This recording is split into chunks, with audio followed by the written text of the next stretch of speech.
On today's Part of My Take, we have a twofer. We have Ja Morant and Stu Feiner, the source, your source, Stu Feiner. We went out to Stu Land in Farmingdale, New York, interviewed him. He hasn't been on the show in a few years.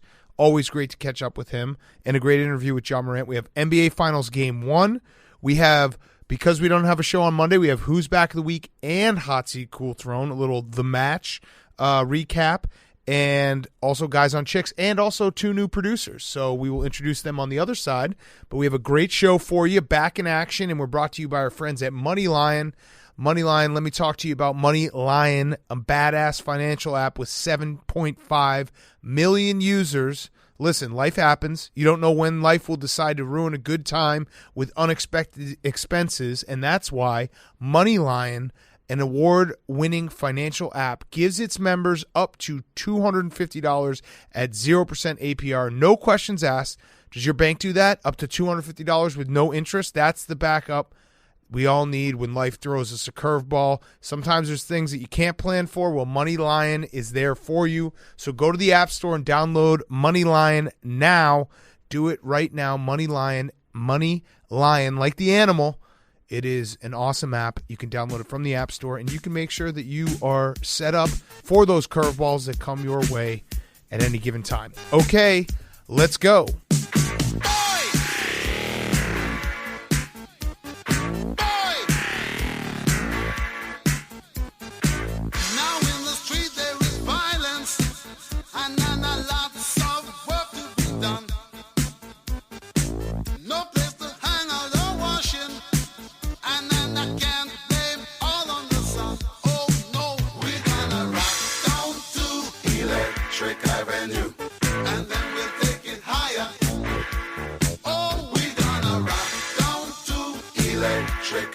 It's Pardon My Take, presented by Barstool Sports.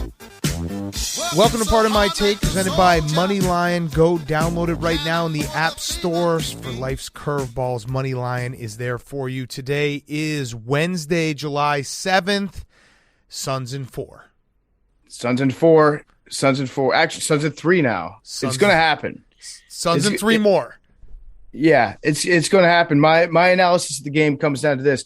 Giannis was not as injured as we were told that he was, because just from the start, he went out there and he was the most athletic player on the court. Well, I actually am totally fine with Giannis being put into the Adrian Peterson club of the people that just don't have knee ligaments or regular bodies that are anything like the human body, because he was so injured and then he wasn't. And I don't know what happened in between, but it's just Giannis because he's a freak. I do actually want to do one thing, though, PFT, because we got to talk about the Suns in 4. But because of the way the schedule broke, I feel a little bad for Bucks fans, because Saturday they clinch their first NBA Finals in, I don't know, it was like 40 years or something like that. July 4th is Sunday. Monday's July 5th. No one's really working July 5th either. And then you get thrown into the Valley and you lose Game 1. You had no time to enjoy the fact that you're going to the NBA Finals. You had no time for people to digest the Eastern Conference Finals. So I want to do that for the Bucks for one moment before we talk about how the Suns are going to win this series in 4. Chris Middleton was incredible in Game 6. Drew Holiday was incredible in Game 6. I'm proud of the Bucks for basically handling business when I thought maybe the Hawks, I didn't think Trae Young was too injured to play. Like he gutted it out, but he clearly wasn't himself. But the Bucks deserve all the credit for getting to the NBA Finals, going through the Eastern Conference Final. I know there's been injuries along the way, but we don't apologize for those when you're a fan of a team. So credit to the Bucks, credit to the Bucks fans. Here's your moment. If we had a show on Monday, unfortunately, we're already talking about the fact that the Suns are going to beat you in 4. Okay, yeah. I mean, I'll pretend like we didn't have a show. And you're right; they didn't get a chance to tune in to get up and hear Mike Greenberg talk about how great the Bucks were and how impressive that performance was. That's the best part of your team advancing in any sport. Is like we've said before, you get to read the articles. Those Bucks fans should be allowed to go to work. If you don't live in Milwaukee, you should be allowed to go into work and just stand next to a water cooler and pretend that Game 1 hasn't happened yet. Correct. And just berate the Hawks fan that are like a Mavericks fan or a Clippers fan and be like, You guys going golfing early, huh? That's a shame. Like you need that chance to bust your coworkers' balls a little bit. So I will allow our listeners, if they're in that position, a 1-day pass. Yeah, it really is. It really sucks how it broke out for them because this never happens because the NBA Finals are never in July, and the fact guess what? July 4th, everyone's talking about America. They're not talking about the Bucks. So you missed all of Sunday, and Monday was a total wash as well. So Bucks fans, feel proud for yourself. You should get your moment in the sun. This is your moment. We're saying it right now. I really do. I was legitimately very impressed with how they finished that series because they always say, closing out a series is the mark of a good team. Not letting teams linger around, not letting it go to 7 games. Chris Middleton, that legacy quarter he's had a lot of legacy quarters, but he was incredible. So Bucks fans, there's your moment. I feel bad that, and this is a long series. I'm not going to overreact to game 1, but Suns in 4 is just really fun to say. And when the Suns win game 1, guess what? Suns in 4 leads the show. I will overreact, Big Cat. I'll take that bait. I'll say Suns in 4, Suns in 3 from right now. If Chris Paul plays like that, there's nothing you can do. The only thing I was thinking, if I were trying to devise a defense to stop Chris Paul, the only thing I can think of is what I hear smart people say when they talk about basketball, which is they either are or are not switching enough on screens. So whatever they did in this game, you need to do the opposite of switching on screens of what you did tonight, and that should shut Chris Paul down. So that's my analysis of the game. Dude, Bobby Portis bull for life, but holy shit. He had that stretch where Chris Paul cooked him 4 times in a row. And I want to give Bobby Portis some credit because he did the thing that you have to do when you're in the middle of getting fried on national television, or if you're playing in a pickup game, the same exact thing that has to happen. You then go down and take a really bad shot, just hoping that you'll make it. So everyone will be like, well, now it's Chris Paul versus Bobby Portis. They're going back and forth. He missed the shot. It was a bad shot. But I respect the fact that he had to take that shot because everyone knows when you get burned multiple times, you have to shoot the next possession. You have to try to even the score. So in your head, you can be like, all right, he's got 6, but I got 2. It's not as bad as it looks. But Bobby Portis, it was actually criminal that he was left out on an island with Chris Paul in those moments. I felt very bad for him. If he had made that shot, then Mike Breen's a couple alpha males going right at each other. Dominique versus Larry. Yeah, right. Yeah. Oh man, we watched 2 greats battle it out. There's another way to get out of that, and that's just fake an injury if you're Bobby Portis. I think I probably would have gone for the fake an injury route. After the time where Chris Paul, he did the Josh Allen thing where he mashed all the buttons with the ball, but he went between both legs, behind the back, I think, with both hands, threw in a couple crossovers, and just absolutely roasted. At that point, he's a witch. This guy is doing witchcraft right now. I can't be expected to defend against that. I'm just going to fake, I got a hamstring. That's a shame. Happens to all of us. And Chris Paul was obviously incredible. And the Suns, though, they had all their big 3 playing pretty much their peak performances. The only thing you could say is Devin Booker was not great from 3, but Chris Paul had 32. Devin Booker had 27, and then DeAndre Ayton threw in a 22 and 19. He was all over the place. So you can't beat them if all 3 of those guys are playing that way. And so that's where we land. Suns in 4 because of that. Big 4, Big Cat. Campaign played pretty well tonight, too. Also, Frank Kaminsky had 4 minutes. Didn't record a stat, but he had 4 minutes. Hey, guess what? You know what? Everyone who's making fun of Frank Kaminsky for not beating up Pat Beverly, even though that's what I saw, if Frank Kaminsky had fought Pat Beverly there, he wouldn't have been able to play those 4 minutes tonight. He would have been suspended. And so he had 4 points, right? No, he had 4 minutes. Oh, 4 minutes. Okay. Easily so confused. He had 4. Yeah. Yeah, that's fine. Yeah, who knows what would have happened? Those are big minutes. What was his plus minus? 0. Okay, perfect. So he helped you tread water for a little bit. Yeah. He had a 4 trillion. Okay. I love it. But the most important thing, Big Cat, is that he was out there for his teammates tonight. Yes, exactly. The only other thing I had from this game, the Suns crowd, that is the coolest crowd of all time. That's what I'm saying. That is a party that I would never get invited to. But if I did get invited to, everyone would be like, look at that cop over there. And I'd feel extra fat. I'd walk in and all of a sudden I walk through the door and my shirt, it feels way tighter and my tits are bigger because that crowd, like half of the crowd, I don't even know if they know a basketball game's on. They're just partying so fucking hard and having such a great time. I just love it. Like, they all look like they've just been toasting in the sun, maybe a little bit of ecstasy, and then just ball out with the boys. You're right. With the Suns crowd, they seem awesome. They seem like the greatest group of fellas to ever watch a game with. And they just remind me kind of a Los Angeles crowd. If like all the Laker bros were really into BMX and dirt bike racing, and there were just not enough good tracks in LA, and they like to do designer drugs a little bit more, then they move out to the desert. And those are fun guys to party with. And it's definitely the look of a crowd that is just thankful to be in air conditioning. You can tell that, like, more than anything, if you get 30,000 people from the Phoenix area in a building that has a moderate climate, they're just going to go nuts because they're comfortable. It's actually a great point, because going from the summer heat all day into air conditioning is actually the greatest drug ever created. It really does change your entire mind, or whatever. What is it? Your mind psychology. That's not the right words. It's late. By the way, check in. It's almost midnight, so my brain's not working. But it is the greatest drug ever. So you're exactly right. And then on top of it, they're probably doing drugs. I don't know my LA towns very well, so probably people will roast me for this. But it's like if the Lakers played all their games at Long Beach. I think I nailed that. I think I nailed that. I'm going to say it's as if everybody from Bakersfield lived in Kauai. Kauai? Is that the island? Like or the island player? Of Kauai. Oh. The island of Kauai. Okay. I can see how that might be difficult to comprehend, because there is a player named Kauai. Kauai, yeah. Yeah, and he does, like, living in his mind would probably be the absence of thought. Yeah, you would just feel like you're in the Matrix at that point. Right. Last thing on this game, we did get LeBron's tweet after the game. 1 down, 3 to go, CP3.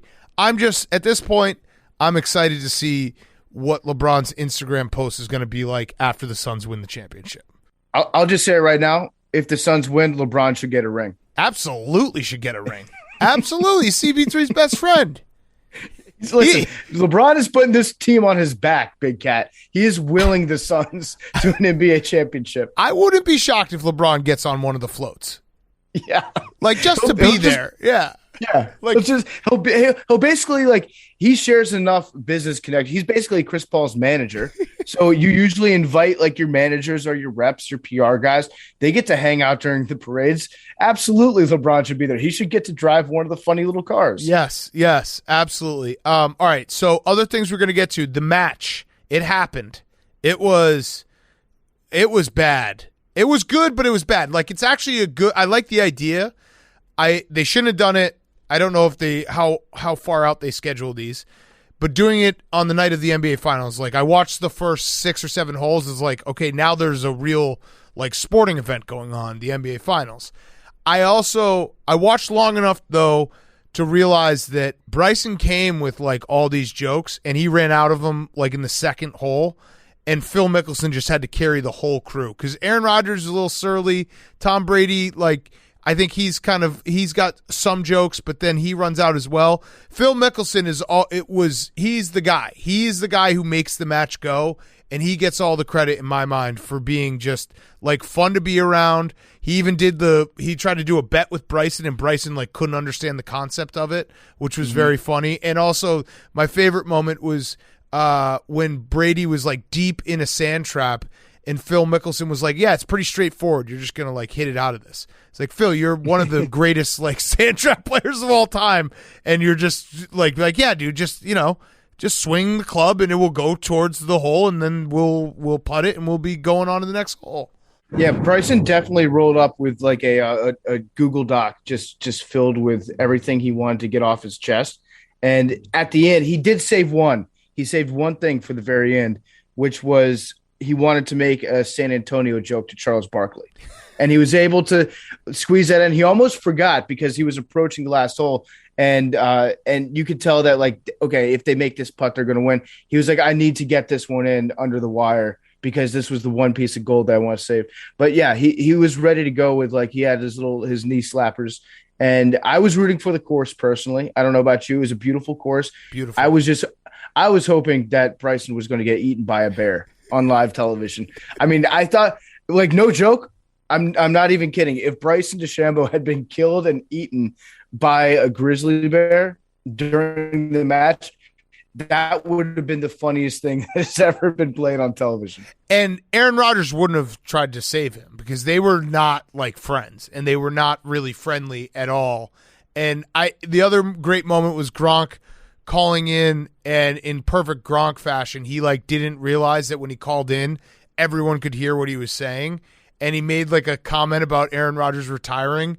And then Aaron Rodgers was like, what was that, Gronk? And he's like, oh, I didn't know you were on the line. It was like, of course Gronk doesn't understand this concept. But overall, it was good. I just wish they should have played it in the middle of the day on Monday when there was stupid Rob Manfred didn't have any baseball games going on. And everyone was like, hey, there's no sports on. Play that. That's when, like, it's a great concept. It just needs to be played when it's not up against any other real sport, because I just won't pick the match over a real sport.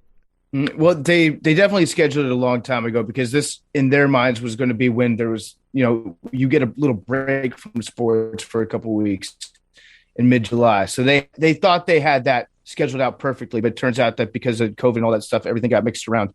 But yeah, it was fun. It's like fun hearing Phil Mickelson talk shit, because he's like so naturally good at it. You can tell that like all this stuff is just like how he normally acts, even when microphones aren't on him. Maybe he's not dropping as many C-bombs as he normally does, but it's definitely stuff like this is how Phil acts just all the time. That's why they call him Fig Jam. The fuck I'm good, just ask me. That's his actual personality, like 100% to a T. I back to the course just real quick, because the mountains in the background, I realized you can put mountains behind any sporting event, and it makes it so much cooler to watch. Like when they play that Thursday night game or something out in Utah during football season, and you get a glimpse of some mountains. Mountains in the background of anything. I mean, shit, the last 2 seasons of Yellowstone sucked, but I watched every single episode of it because it might be shitty dialogue, but you're in front of like the most beautiful scenery in the entire world. So I probably watched the match longer than I normally would have if it was being played at that like last course in Florida or South Carolina or whatever it was. I like sporting events with mountains next to them. Yeah. No, I mean, it's why the Rose Bowl, those little mountains, they're like foothills, but they're still are, mountains, and that's part of the allure of it. So you're absolutely right that Aaron Rodgers looked like he was very happy in Montana. I tweeted out during the match, but I think, speaking as a football fan, if Aaron Rodgers decided that was his last competitive event in the history of his life, I think us as fans would applaud him, and he doesn't owe us anything more. And next stop, Canton. So I just want to get that out there. Incredible career. What a way to finish it too, as a win, on a win. People don't finish their careers on wins. They hang on too long. Aaron Rodgers is walking off a winner right now. So congrats to him on a great career. I was going to say, like, you got Peyton Manning winning Super Bowl, riding off into the sunset, John Elway doing the same, I think, and then Aaron Rodgers winning the match and no longer playing football after that. There's nowhere to go but down at this point. And really, you upstage Brady. Like, Brady can't retire a winner right now. If Brady wanted to retire, sure, he won the Super Bowl or whatever that was, but he lost the match. Right, exactly. All right, I have a question for you, PFT. It's the Roback question, because I forgot to do it in the interview, so I'm going to do it right now. The Roback question, use code PFT on Roback.com for 20% off your first purchase. That's RHOBACK.com with code PFT. They make the best performance polos and hoodies, and they just dropped new 4th of July gear for you, so go check it out right now. My question is, are you feeling a little bit – Bryson's weird. That's actually the question. Bryson's weird. And I actually stand by what I said on Friday's show, that there's 5% of me, which won't come out often. Like you saw, I made jokes at his expense today, and I will continue to do so. But 5% of me will deep down feel a little weird for him or bad for him because he doesn't know how to converse. Like when they were busting his balls, you could see it on his face. He just didn't know. He wasn't computing with him. He didn't understand it. So that's where the I feel bad for him. So my question is, Do you understand a little bit more what I was saying? My answer to you is yes. Bryson is weird. Good question. He's weird. He's a weird guy. I don't think I'll ever feel bad for him. I just think he's so, because the personality that he puts out there, and everything that he's tried to turn himself into is in the image of a guy that does not give a shit what anyone thinks of him. So if you're going to put that image out, if you're going to gain like 30 pounds of totally legal muscle, and act like you're like the big tough guy in golf, and I hit bombs, I'm the big swinging nuts on the golf course. I'm gonna have zero remorse when it comes to telling you that your hat sucks. So no, I'm not. I will not apologize, Big Cat. I'm not apologize for making fun of Bryson DeChambeau ever. I'm not asking you to. I'm just saying hurt people hurt people. So when I see Bryson, he's hurt, and that's why he hurts people by being a weirdo all the time. I don't think he's hurt, because bears can smell weakness. And if he was actually hurt, a bear would have killed him on the course. I would have laughed, but then probably felt bad about him being mauled to death. So I take back what I said earlier. I will feel bad for Bryson if he dies via the paw of a grizzly bear on television. I also have no problem people calling me soft for that take, but it's the truth. I'm going to keep making fun of him. 95% is a lot. That's the 95% that's going to keep making fun of him. The 5% is just deep down every now and then I might just pump the brakes on it and be like, okay, I'm not going to make fun of him this time. 5% of the time. Should we talk a little soccer? It is coming home, even though this might be a terrible jinx because England does play against the team of destiny today. But that Spain-Italy game was electric. The Euros are just electric. I just love watching soccer in the middle of the day. It's the perfect warm-up for other sports at night. Yeah. No, Italy looked really good today, and that dude Chiesa, my guy Chiesa, he's the next GOAT. Like, we might be seeing a torch event happen in the next year, 2 years, where Messi passes that torch. Chiesa's a beast, had an awesome shot, awesome score. I just love the Italians because they look so Italian. Everybody on the Italian national team, when they cut to him, they could be wearing a neon yellow shirt, and I'd be like, that motherfucker is Italian. Mm-hmm. They all hit that real juicy prime spot that I'm looking for, and so it's fun to watch. That sounded weird. The second that I said it sounded weird about the juicy prime spot, but I'm going to continue with my thought that I actually do love the look of really Italian people, almost like looking at a cartoon. It's like I'm watching The Sopranos on a soccer field, but I think it is coming home. I think England's going to win. I think they're going to dominate Denmark. And I think that Italy versus England on Saturday this week? Saturday. That's up in the air. I heard somebody say it's coming Rome if Italy wins. So it's coming home versus coming Rome. Basically, what you can set your watch to is the most heartbreaking possible exit for Italy. The most heartbreaking possible exit for England will happen.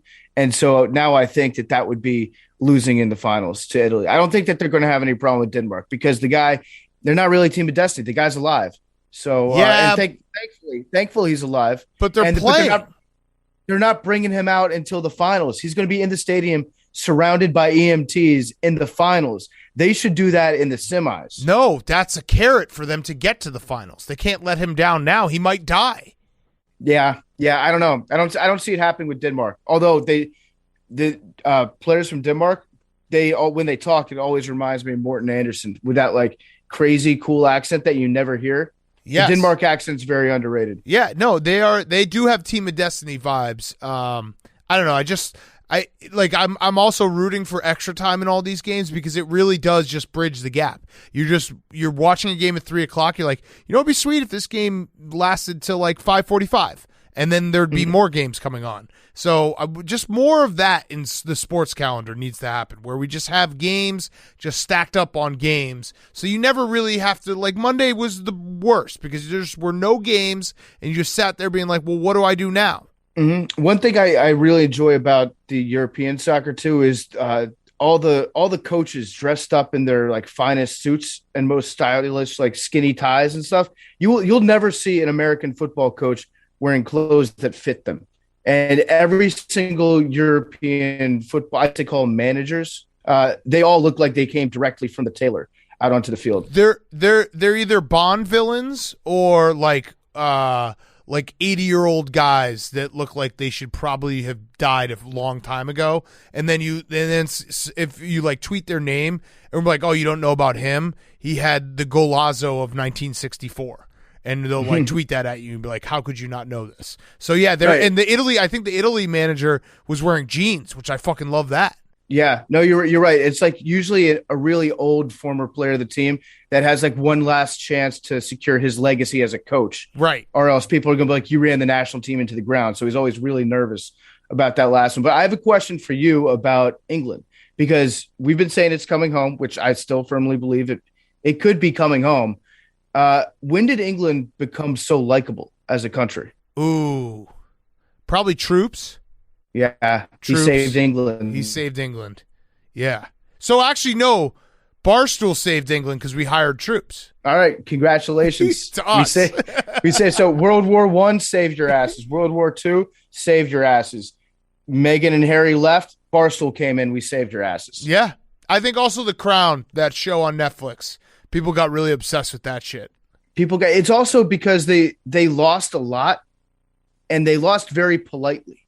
They hit almost a fast forward button on becoming lovable losers. They became like English soccer fans became Bill's Mafia. Yeah. Just by being so polite over the course of the years where they had these heartbreaking defeats that now you want to see them redeem themselves. I also think that it's like a fan base that can never get tan. You kind of feel bad for them because they'll never get to like their peak hotness. You know what I mean? Like, you know, what you look like in December or January when you're looking ghostly and it's like, oh, you see a picture like, oh, that's gross. I need to get tan. Like you have a peak level of your hotness, and that is in the middle of the summer when you get a nice tan. Whereas England, it's like none of those people can get tan. So they just are, they're always at this level of, ugh. Whoa, yeah. Are you like, can I put my hand through you? Like, you look like a ghost. I'll take it one step further. I think if you live in England, you're never going to be truly happy with anything. The entire island, you can have like some good stuff happen to you at work, but at the end of the day, like your job probably sucks. It's gray outside all the time. You're not ever going to be like really psyched in every facet of your life if you live in England. So why not throw the lads a bone every now and again and let them win a Euro? Think about it. You drink warm beer and eat beans every day. Right. Like, life can't be good. Life can't be good if you can't get tan, you drink warm beer and you eat beans. That's not a great, like, that your peak is not peaking that high. No. The thing you get most excited about in the world is like watching her frumpy old mascot drag her corgis around on a like asphalt sidewalk in the middle of downtown London, and then everyone has to pretend to be happy about it. This is a country filled with people who are generally polite regarding most things. They're understated, but it's because they know that, like, hey, there's really nothing for me to be that pumped up about, so I'm just going to be quietly polite all my life, and hopefully one or two good sports things will happen. And that's really the most that you can hope for out of any life. And their accents are cool. Because, like, whenever an English person says anything, it could be the least funny thing said, but it's still funny. So they have that. Like, it basically is the perfect mix where everything's shit for them, but every word they say seems funny. So it seems like they're really cool, like, go with the flow. Hey, at least I have my sense of humor about me type of people. And that's a good person to be around. Absolutely. And I really want to see some English shows put all their cast of characters together to whip up a video super fast in the next like 3 or 4 days. Like, I want to see the Peaky Blinders meeting down at their pub and like raising a pint to the British national team before the game on Saturday, before they suffer heartbreak. I want to see like all the British stars come out with, you know how they sometimes do that? You rally around a national team on an occasion like this. Give me the Peaky fucking Blinders, like threatening to slice Italians' eyeballs out with their hats before Saturday. That's what I want to see. Isn't that like season 4? Yeah, that's every season. They got some of them have horses in with them. Adrian Brody, right? That's right. Yeah. Yeah. That is season 4. They should just play season 4. It might not be season 4, but whatever season has Adrian Brody, they just should play that last episode and be like, this is what we're going to do. Yep. All right, so we're rooting for England. Let's do Who's Back of the Week. Then we have John Morant, Stu Feiner. Then we're going to finish the show with a Hot Seat, Cool Throne, and a quick Guys on Chicks. So Who's Back of the Week is brought to you by our friends at Cash App. The stock market is back, investing through Cash App, buying and selling Bitcoin. And, of course, when you download the Cash App and enter the referral code Barstool, you receive $10 for free, $10 to the ASPCA. Download the Cash App now and do it right now from the App Store, Google Play Store today. The Cash App is back. Okay, what also is back is vacation is back. Hank, Liam, Jake, Billy, all on vacation, a much-deserved vacation. In their place, we have guest producers, this is exciting because we've never had guest producers here. So we have Jake Lasofsky and Youngstown Bob, also known as Tungstown Bob, because he eats a shitload of pussy. Right, Bob? No, he's shaking his head. Okay, so he doesn't like that. He likes it, but he doesn't like it. You know what I mean? It's one of those things. But he likes I heard it. different. I heard he likes it. I heard you like bonk.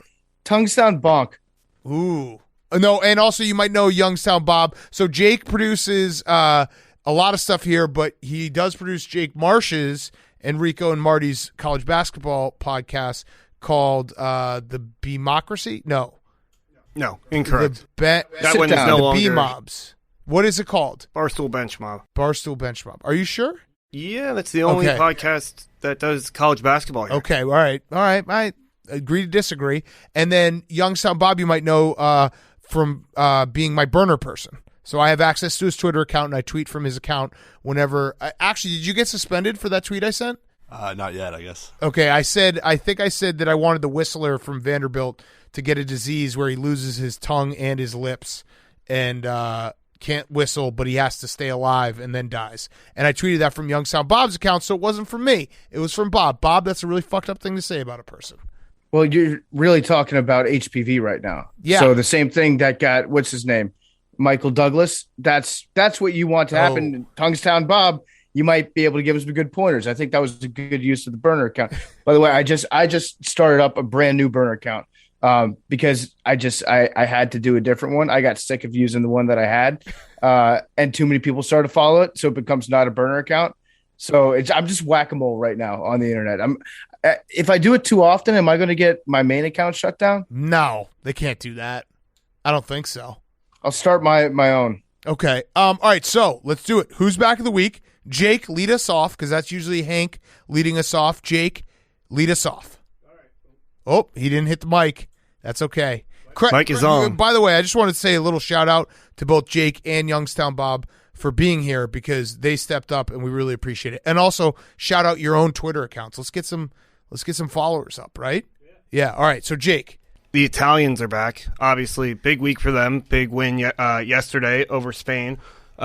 Late last week, the trailer for Many Saints of Newark dropped. Oh. Sopranos prequel. Yep. And then also this weekend, a big return for a Italian that we know here, hanging his jersey in the rafters for the third time. Yes. Rico Bosco returning to DJs. Yes. So just an all-around big week for Italians. I love it. Are Italians having a moment? Dan Patrick's, not Dan Patrick. What's his name? Danilo Gallinari? No. Mike Tirico is getting ready for the Olympics right now. So there it is. That's big. There it is. Italian. I think the Italians are having a moment. It would be funny to think about what would happen if you were like going into audition for the role of James Gandolfini's son in the Many Saints of Newark, and then you see like the other person that's auditioning for the role is his actual son. Right. Yeah. I think I'm kind of fucked on this one. Yeah. Give it a old college try. All right. Good job, Jake. Jake will also have a hot seat, cool throne, so get excited for that. Youngstown Bob, which, by the way, this is the first time we've had a true blue Cleveland Browns fan in on PMT, like producing PMT. So that feels good. Honored. You want to give us, before you give us your who's back, give us a record prediction. I'm thinking 11 wins regular season. Nothing crazy. Okay. I have too many friends that think we're gonna win 14. They're insane. Okay. Okay, but I like that. Did you realize you said 11 wins, nothing crazy for the Cleveland Browns? But 17 games. Yep. Fact. 11 in 6. There it is. 11-5-1. 11-6. And okay, so Bob, give us your who's back. Who's back is Vacation Hank. Oh, we're not supposed to make those jokes. It's not a joke. He's on vacation. That's true. That's not a joke. That is Hank deserves a vacation. He's on vacation. That's a good point. Did you guys take a vacation this weekend? No? I went home to Cleveland for about like 4 days. Hell yeah. I had to move. Jake had to move. That's not a vacation at all. Not a vacation. Did you go to Put-in Bay? I did not, but I saw Eddie the day before he went. Yeah, and that's a fucking scene. Yeah, I've never been. Oh, fuck. All right, we got to get you there. All right, PFT, who's back? My who's back of the week is the Reefer. The Reefer's back. Sha'Carri Richardson, she was going to set the world on fire. She was going to dominate in track and field, got busted for smoking the reefer. So she is not eligible. She's ineligible to compete at the Olympics. And I think she was also today officially left off the 4x100 meter relay team. So she can't run the 100. She can't do the 4x100. It's so stupid. It's funny how the World Anti-Doping Association considers marijuana to be a performance enhancing drug. Like that's beating the final boss on advanced level. Like once Madden gets too hard and you finally have that like 17-0 season on all Madden mode, that's what she's trying to do just by smoking a little pot and then trying to run fast. That to me is like the most impressive athletic feat of them all potentially. It's been so many days since we had a show. We missed some things, but Emmanuel Acho's tweet needs to be at least thrown out there for the takies are coming up, but he said legalizing weed in track and field competition is all good if you're running in a straight line. Legalizing weed in track and field competition is terribly dangerous if you throw the javelin. Where do we draw the line? So he not only he came across as a narc, a loser, and just really bad thinking all in one tweet. And he's definitely never smoked because I don't know. I don't think anyone's smoked and been like, let me start throwing this javelin at people. Does he think weed is like heroin? Yeah, no, he thinks weed is LSD. So it's a common trait of the mind of somebody that's never actually smoked weed is that you think that if you get high, you see what you like. If you're watching television, you see somebody having an acid trip with the kaleidoscope eyes. You see the world as basically an animated Beatles cartoon if you take a hit of marijuana. And so it's very clear that was it Emmanuel Acho? Yeah. Or was it so yeah. Emmanuel, he's the guy that's doing The Bachelor, right? No, he's doing he has a show with who the fuck does he have a show with? But I think he was doing The Bachelor. Marcellus Wiley, I think. Okay. Well, yeah, he's never smoked weed. Somebody give Emmanuel Acho a joint and then see if he can actually show up on television to complete a sentence. I want to see it happen. I get that it's a rule that you're not allowed to smoke weed and then compete in Olympic events. So obviously she shouldn't have done that. And she even owned up to it. She was like, yeah, I fucked up. I made a big time mistake. But I just want to say, if you're actually high competing in an event, it's awesome. It's incredible. It's the coolest thing you can do. Yeah. It's incredible. It's incredible that you were able to do that to make the Olympic team while high. So yeah, just send her that. Why don't we have a high Olympics? Oh my God. Yes, absolutely. 100%. I would love to have the high Olympics. It would be hilarious. You can get Sha'Carri Richardson in an equestrian event riding American Spirit. Yeah. And people would just be we'd have, what we'd do is we'd get people just running out into the field and throw javelins at them. Yeah. That'd be fun. That sounds amazing. What you're describing right now is American Gladiators, which I also think that they should have in the Olympics. Yes. All right. My who's back of the week is the one and only Joey Chestnut, the greatest athlete of all time. I think some people think I'm being facetious when I tweet this every July 4th, but I really do think pound for pound, he is the greatest athlete of all time. Maybe you could say Secretariat, but I don't. Yeah, no, I think Joey Chestnut has won 14 titles now. 14. No one has ever won that many titles at anything. They showed it. Rafael Nadal has won 13 French Opens, which is cheating because it's clay. Joey Chestnut just ate 76 hot dogs in 10 minutes. The only time Joey Chestnut got beat was because his fucking fiance broke up with him a week before the competition. He is the greatest athlete of all time, and I thank God every day that I am alive on this earth at the same time as Joey Chestnut. That's how incredible he is. I think it goes 1, Secretariat, 2, Cousin Junebug, 3, Joey Chestnut, And then 4, the disc golf guy that hit that shot the other week. That I already forgot his name, but that guy is the 4th best athlete of all time. You're right. It's amazing. Year after year, it's death, taxes, Joey Chestnut. Yeah, he's a marvel. Like and when he retires, 20 more championships down the line, I don't think we'll ever see another guy like Joey Chestnut. Like, I don't think he beats everyone. Do you see that? I don't know if you watched, but there was this fucking guy who was talking all this shit, and he got beat by like 25 hot dogs. It was incredible. Like, it's not even in the same realm. You're not even in Joey Chestnut's. You're not on his block. You're not in his city. You're not in his state. You're not on his country. You're not on his fucking earth. He is one of a billion trillion. Joey Chestnut's the greatest of all time.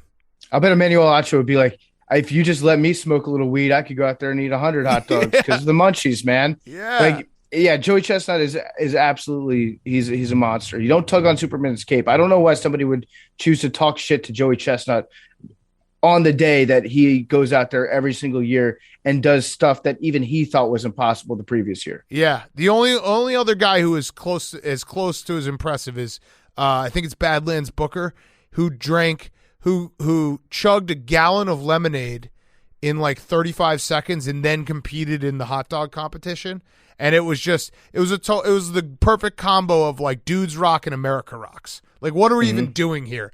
I don't know, but it rules. Mm-hmm. It's a great celebration of Americana. Did I ever tell you about the time I ran into Badlands and Joey Chestnut at a strip club? No, I think so, but tell it again.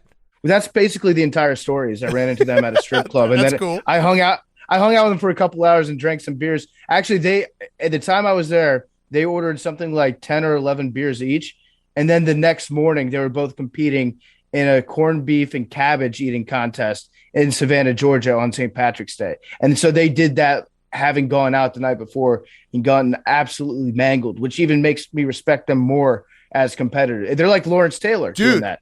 Joey Chestnut like parties. I remember when I competed against him, which I will be saying that will probably be the first line in my obituary. And I will also be very upset if, you know how people make the videos like MJ competed against plumbers, if they put me and like Joey Chestnut competed against plumbers and it was me.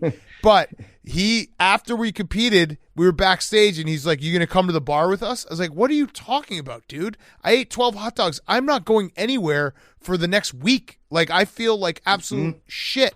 And he's like, "No, you go back, you take a quick nap, and then the best part about it is you can drink so much tonight because you have that base." And I was like, "You're not human. You are not a human being." So Joey Chestnut, he is the GOAT. I just need people to respect him more. He quite literally is built different. When people say that word gets tossed around a lot, Joey Chestnut is built different, plain and simple. And people always say, hang it in the Louvre, hang this or that in the Louvre.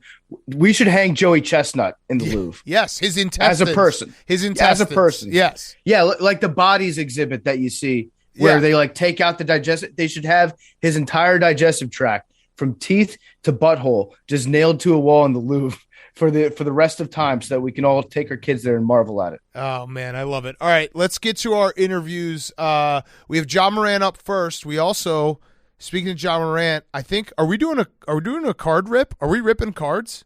We're gonna rip a pack, buddy. Ooh. We're gonna rip some serious packs. We have a new sponsor alert. Wait, I want to hear what Youngstown Bob's new sponsor alert sound is going to be.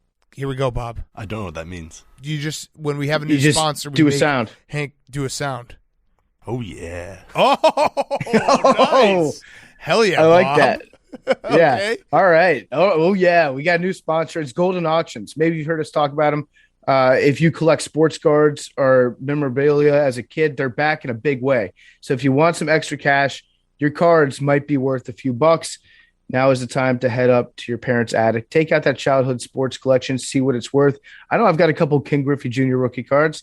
Got a few Shaq rookie cards. I've got some nice ones. I need to see what they're worth. I used to always go to the store and get the Beckett's guide and then look and be like, oh, my Randy Johnson 4th year card is appreciated 25 cents. I need to look at what my entire stash is worth at this point, and Golden Auctions is a place to do it. It's the leading marketplace for trading cards, collectibles, and memorabilia.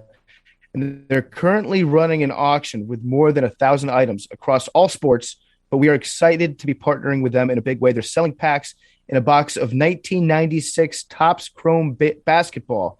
So it's Topps Chrome basketball from 1996. It's a $20,000 plus box. These packs are going to be opened live in a special box break with our crew and King Golden. He's the CEO of Golden Auctions. So go to goldenauctions.com. That's GOLDIN auctions.com. Register, choose Barstool Sports from the drop down, and bid on a pack. Lots 15 to 35 in the auction. So that's lots 15 to 35 in the auction. You have until July 10th to get your bids in. It's going to be an awesome breaking event with a chance to pull crazy rookie cards. That's the year they got Kobe Bryant. They got Steve Nash. They got Allen Iverson and much, much more. So check it out at goldenauctions.com, GOLDIN auctions.com. Oh, yeah. Okay, we now welcome on a very special guest. It is NBA superstar. I'm going to call you a superstar. Ja Morant. He has a documentary out called Promised Land. It's on Crackle now. It's free to stream. It's about the rise of Ja Morant, reigning NBA Rookie of the Year.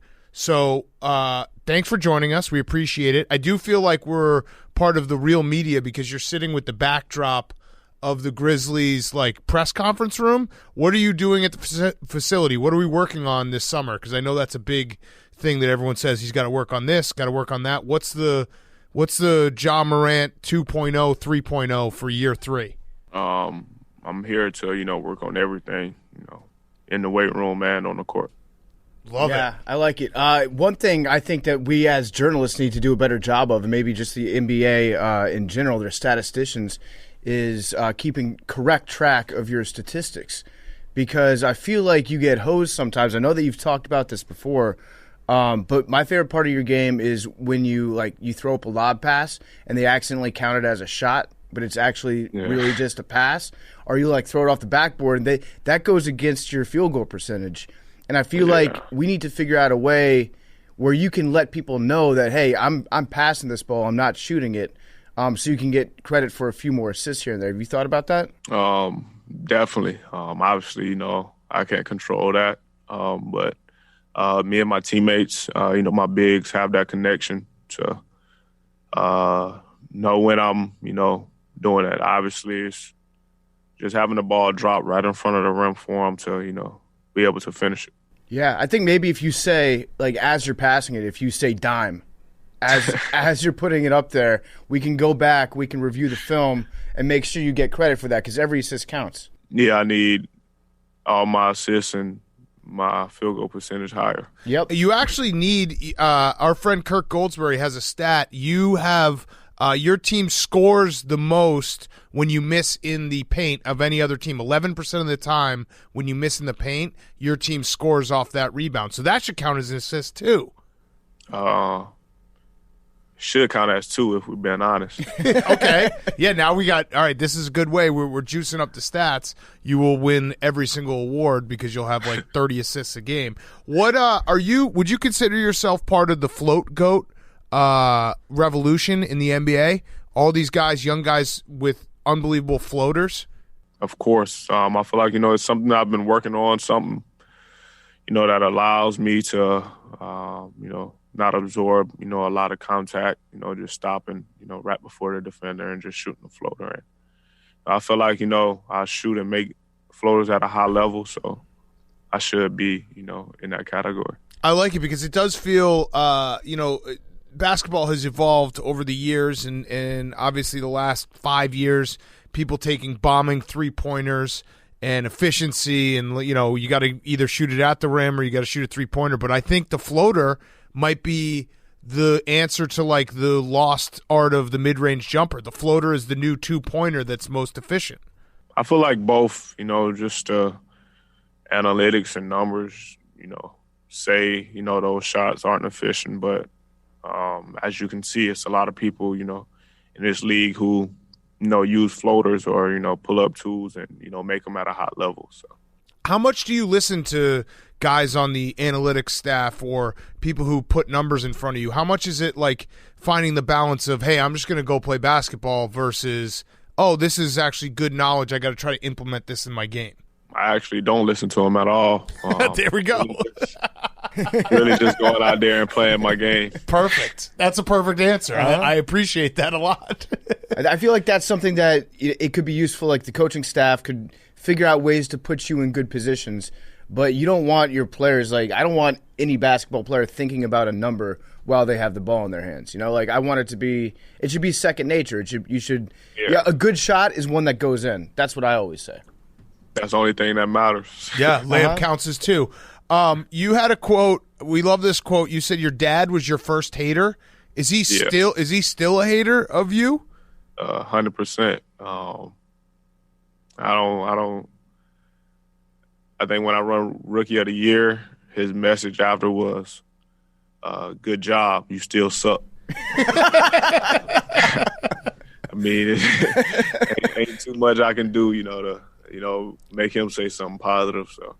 Yeah, has there ever been a time when you've done something he's surprised you? He's been like, "Son, I'm really proud that you just accomplished that." Yeah, like just my 2 seasons. Right after this season, he was like, I don't do this, but I'm proud of you, and then start laughing. So. Is he? I would imagine he's also featured a lot in the docuseries, which again is out now. Promised Land. You can check it out on Crackle. Is he a featured player in the docuseries in your relationship with him? Yeah.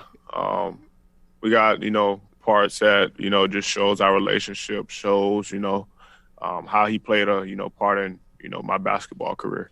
And he was a pretty good basketball player too. He played with Ray Allen, right? Yeah. He was. I'm gonna call him trash though, since he called me trash. Yeah. I mean, you should just every time he calls you trash, you should just play him 1-on-1 and wipe the floor with him. Yeah, he won't play me no more. I beat him last time. We had this, kids versus adult game, and I hit the game winner on him, and he won't play me no more. Mm-hmm. So. Do you remember the very first time that you beat your dad in 1-on-1? Nah, once I, got a little taller and, more athletic, he would never play me 1-on-1. But when I was younger, he would, but he just post me up and was just laying the ball up, so I couldn't do too much. Yeah. So he just decided he would quit. He would stop playing rather than have you whoop his ass every time. Yeah, he ran from the smoke.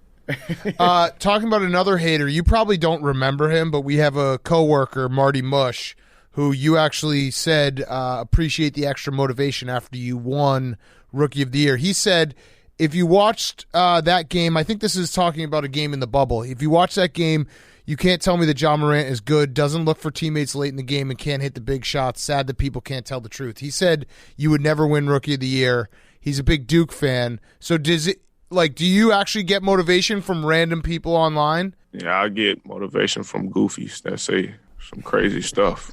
He is a goofy guy. He's very goofy. And he actually had to shave his head because you won Rookie of the Year, but he didn't even shave his head right. That's how goofy he is. Yeah. He can't use a pair of clippers. He should have just shaved it right down the middle.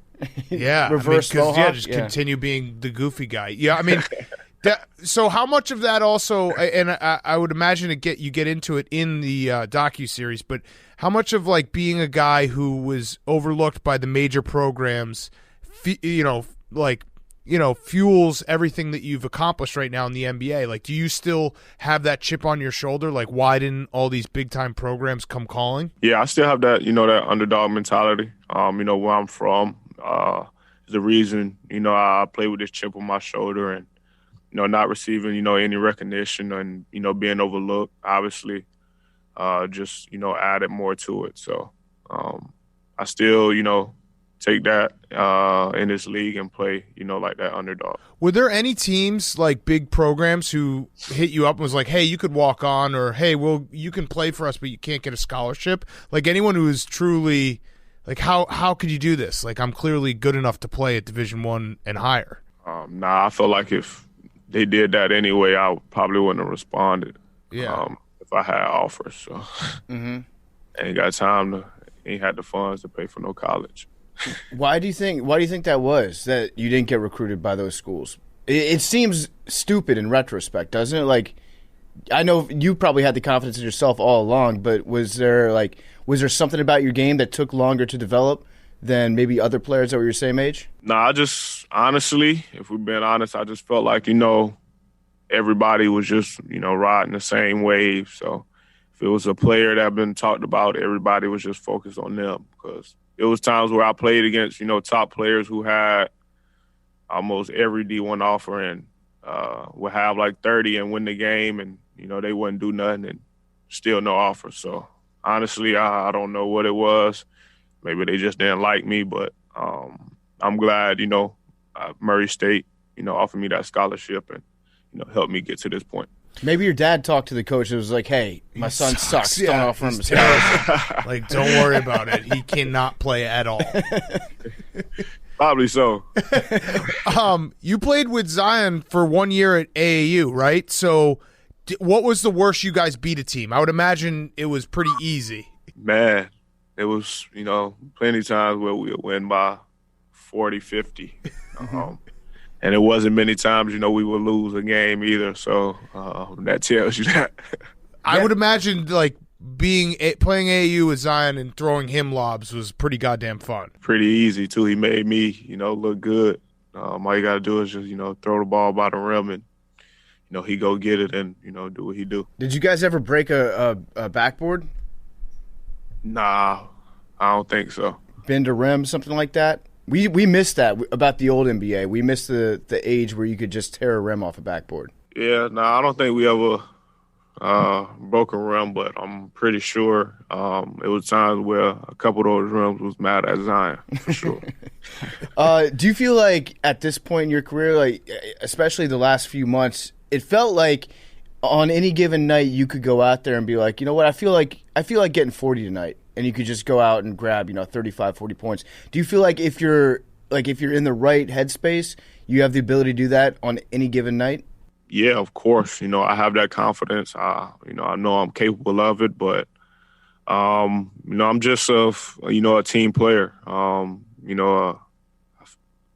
Put myself as, a real point guard. I pass first, make sure I get everybody involved. But it's also, you have to, read the defense. So if they're trying to, take my teammates away, then I know I have to score more. So, has Grayson Allen ever accidentally tripped you in practice? Nah. But ever come close? Like, have you ever looked at him like, hey, dude, that was close. Like, I know what you're thinking. You wanted to trip me. Nah.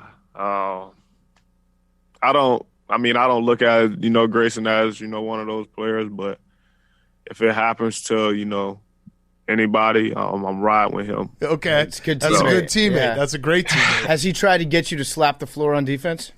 If he tell me to, I will. You have a lot of Duke guys on your team, right? Like, there's three. Yeah.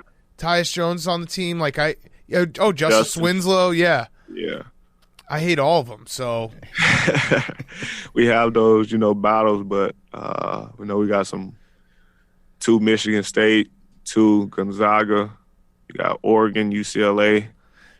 And Murray State. Yeah, Murray State. I love that. Yeah. But, yeah, we all know Murray State would have beat all of them. So. Yeah. Absolutely. What was that like when you were in college and, like, you really your last year there, it was just insane, the numbers you put up. You were like, everybody knew, like, Ja Morant was going to come out and he was going to take over the game.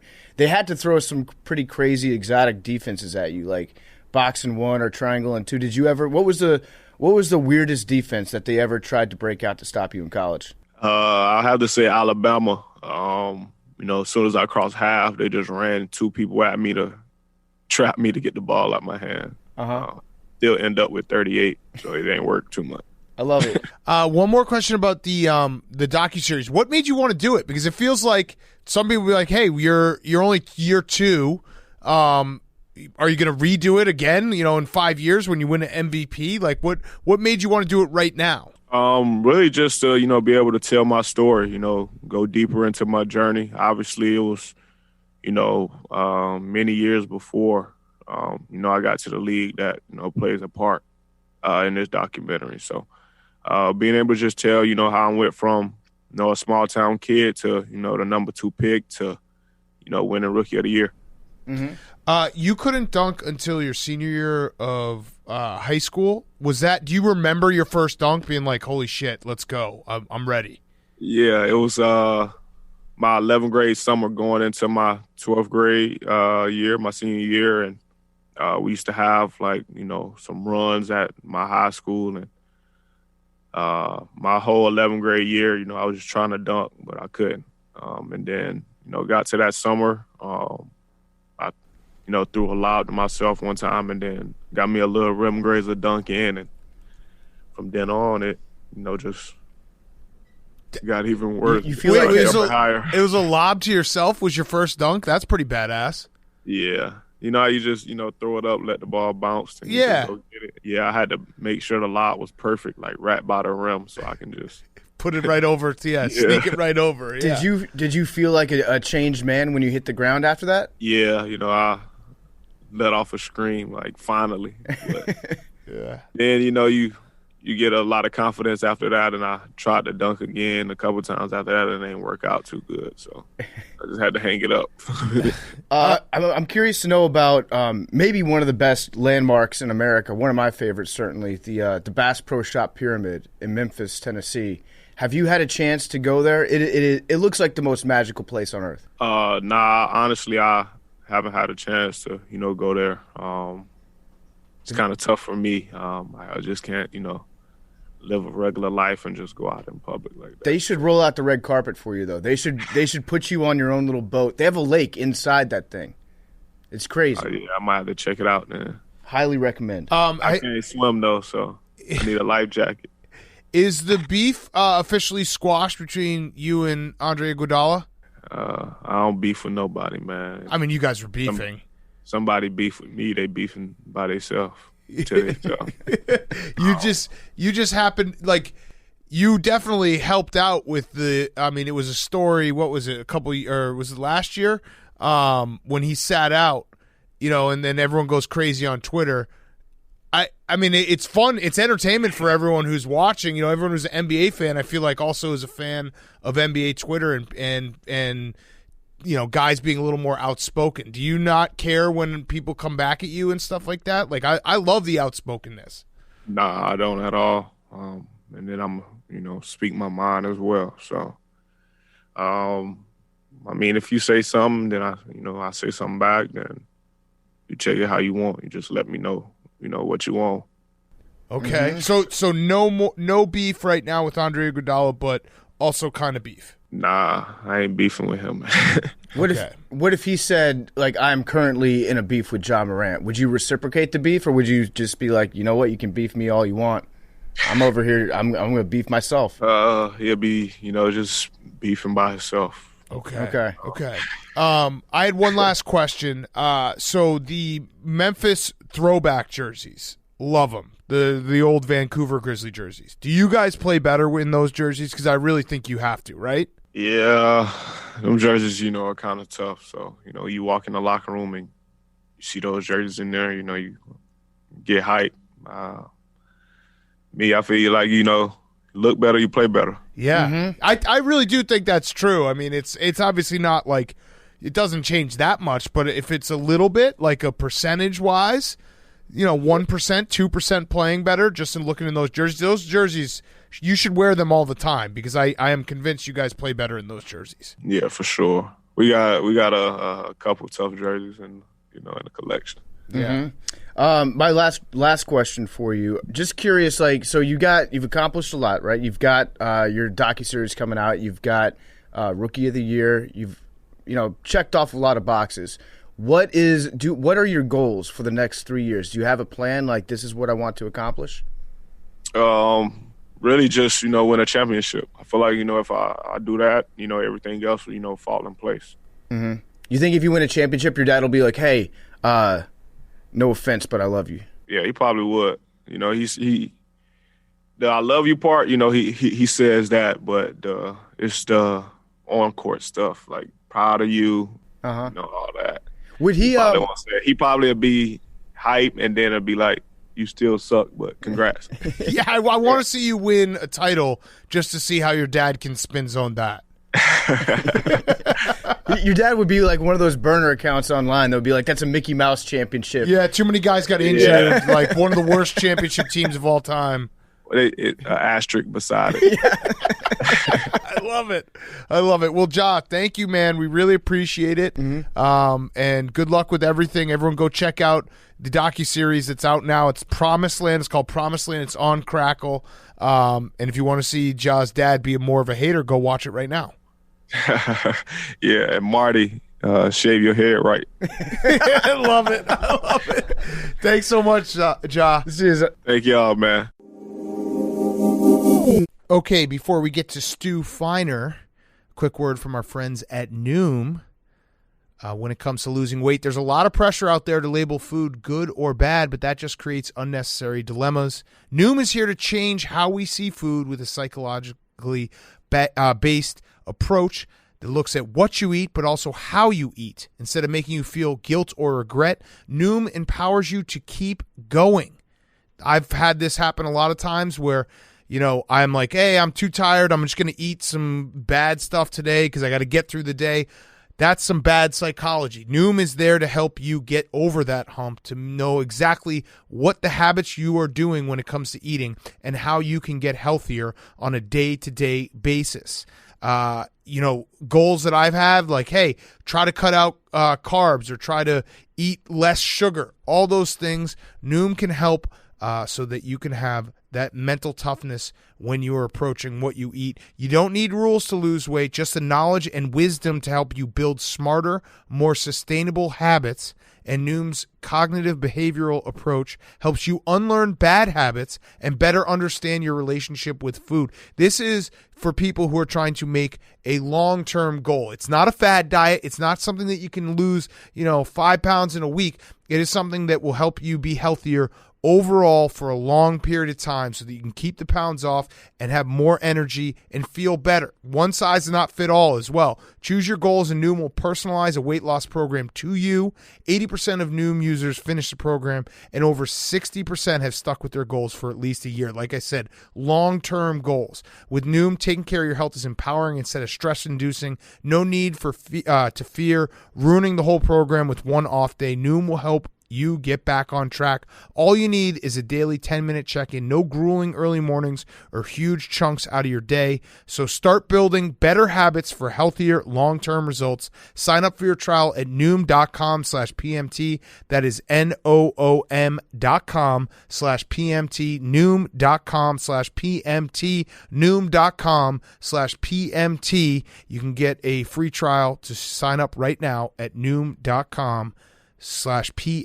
Okay, here he is, Stu Feiner. And now for something completely different. Okay, we are now welcoming on a very special guest, one of our closest friends. A living legend. A living legend. He is a living legend. It is Stu Feiner. It has been 4 years since we've been out at Casa de Feiner, the compound. We're back out here for a PMT field trip day. I don't know when we're going to run this, but I wanted to start, Stu, just to get in the mind of Stu Feiner, because there's people that probably don't really know you from the PMT audience because it's been that long. But how did you start your day? Give me the exact because we walked in here at 11 o'clock and the first thing you said is you want to rip a bowl. So how did you start your entire day? What time you wake up? Woke up at 5:30. Okay. Peed. Yeah. Went back to sleep. Then I woke up at 6:45 and took my blood, which What? was every day I prick my finger to take my blood because my diabetes, type 2, I didn't know you were a diabetic. totally out of control. My numbers are between 180 to 400 a day. But you swing back and forth, though, because there are times where I've seen all your posts when you're training for a marathon or doing some heavy cardio, and you look like you're rail thin, unbelievably skinny. Well, I have the ability to lose 50 pounds and go cold turkey, but now that marijuana is legal, I have failed. All right, so you wake up, you take your blood. I would love to see you. I take my- well, do you I have take my blood- diabetic crash? I don't. No, even, never. Okay, yeah, I was gonna say, No, what never. would that look like? I eat sugar. I eat I'm not a diabetic, even though I am a diabetic, and I take medicine like I'm a diabetic, and I know I'm a diabetic, but I don't acknowledge it. So I live in a Wait. universe that I only Stu want Feiner to exists. follow. I want to follow you through the garden of your own brain on this. So you just said you have. I'm gonna die, and I want to be eating what I want. Okay. Fuck the world, fuck the doctors, and fuck my medicine. Okay, respect. that's fair. And mean, where does 15-15-30 come in? Like, when's the first? When do you start? Specific. Oh, where does that come in? Meaning what? Today? Did I eat my wife's ass? All right. Yeah. No, what? No, What do you mean? I'm curious. When you're asking the question, with evolution of it, or how did it happen, or what? Let's go macro on it. Like, when did you decide that 15-15-30, the 15 minutes eating ass, 15 minutes licking clit, 30 minutes fucking? When did you decide that was going to be like a part of everyday life for Stu Feiner? Well, when God stopped my growth in 7th grade, and I ended up having a 6-inch dick, claiming to have a 10-inch dick. Bam Bam. You were Bam Bam. I was Bam Bam. Surreal strength. Surreal strength. Surreal strength. But the 6-inch dick can stay hard and come on command. Okay. On command. On command. Not now, but in my 30s and 40s, yes. Snap. 20s, yes. The surreal strength. I'm I 60. actually have that as one of the things I wanted to bring up. Yes. Should we do it now? Yes. Can you tell the whole Steve Mahalik story? The entire story, because it was one of the funniest clips of all time. And I want like the whole backstory. How'd you meet him? How'd he die? He died in your backyard? No, he didn't die in my backyard. So, working at the 7-Eleven right here in 10th grade. Which is what year? 1977. Okay. And less than a quarter mile away, he has a gym called Mr. America's, which is right there. Like if you fucking if you were able to just go through walls and through people and bathrooms and sewer holes and everything, you could go right to his Mr. America's gym. So like it was about 10,000 square feet in Farmingdale on Hempstead Turnpike. And it was one of the top gyms in the country at the time. And it was around probably since 1974. And steroids and just lots of mass bodybuilding. Yeah, Lou Ferrigno, Arnold Schwarzenegger, everybody. Everybody was there. Everybody was there. And they would just bench and shoot massive amount of weights and just walk around like mean and angry and work out like 20 hours out of a 24-hour day, throw people through plate glass windows. So anyway, we got a job working there in this nice, hot, very mellow environment. So my job was to stack the refrigerator with juices and then in the bathroom pick up the syringes and throw them in the garbage. How many syringes do you think you would clean out on like an average day? 60. Okay, so none of this, by the way, is hyperbole, just so everyone knows. So anyway, we worked out in his gym. You were never allowed to talk to Steve or to the people that work there. I read a story that Steve Mahalik, there's like legendary No, stories. you could not. He once beat a guy up because he thought the guy was stealing his strength by looking at him. No, I saw fights that it was really like disturbing. Like, thank God I worked for the place that was dishing out the fights. Otherwise, I would never come back there for the rest of my life. You know what I mean? It was murder. You know, like people died. There's no way you get hit in the head with barbells, kicked in the face, 10 people, multiple times, thrown through plate glass windows, left for dead on the concrete, car coming, putting a body in a car. 5 times I've seen that. Is this a movie or is this 76, real life? 7, No, 8, this is 9. 70s, babies. So what was it like? What was the protocol when there would be a fight inside the gym? Everybody was it looks down. Like an Everybody looks understanding, down. let the two of them handle it? No, You didn't say Steve. anything? No, it was always Steve Mahalik and his crew beating someone up mercilessly for no reason, just because they were roided out. Like, And did you lift? yeah. So Steve got you on a program. Well, not Steve. Never talked to me. Never? No, never. He didn't talk to. But someone who brought me to the gym did. Yeah. And did you do steroids? No, never. They didn't even talk about steroids with us. Never. Okay. No one was ever sticking a needle in their bot arm then. Unless yeah. you were their age. They were 10 years older than us. So how did, what, did you know Steve later on in life? So what happened was, fast forward to 1989, and I buy this house. And when I bought it, it was 7.8 acres. I still am on 2.5 acres. I had a 1.8 acre side field, and I had 3.2 acres in the back. 3.2 acres in the back was zoned for 70 by 100 housing units. 70 by 100. You could fit 11 with sewers and roads to code. And that's what I built. And I got the map approved, named after my oldest son. So I got Shaw Michael Court, 11 houses in the backyard. One of the houses bordered our house, and there was a flood every time it rained. So one day she caught me in the backyard, and she went right at me like She's nose a to nose. yeah. She was she was Italian. Tomasina, she was Italian. Got it. And she was raging right at me. she yelling stuff. I said, listen, I got a map approved and I sold it to that builder, and then she handled it with him. But but she said, my husband wants to talk to you. My ex-husband wants to talk to you. So about a week later, I'm in the backyard hanging out watching them build the houses, and he again makes a beeline for me. Same exact day, fucking as if they planned it out. And as he was coming at me, I went, Steve, and I was smiling. And then he froze. Like, he goes, how do you know me? I go, I worked for you in 19... And he immediately just was destroyed. He was like, oh, I'm so sorry. I was a real asshole back then. Did I do anything to you? No, I said, no, you never hit me or anything. He goes, oh, thank God. And then he goes, listen, my ex-wife's giving me a hard time. What the fuck's going on? I said, we'll fix the problem. I said, what are you doing? He says, I'm training personal people. Training Saul Katz in the New York Mets, the owner of the Mets. I said, fuck, train me. He goes, yeah. And then we just became best friends for about 15 years. Wow. And I'm talking about I was his best friend, and he taught me everything he knew about everything. And that's why when I say knew all religions, we had years of him explaining in-depthly every religion down to its core and stating how Scientology... Not really a religion. Scientology made much more sense.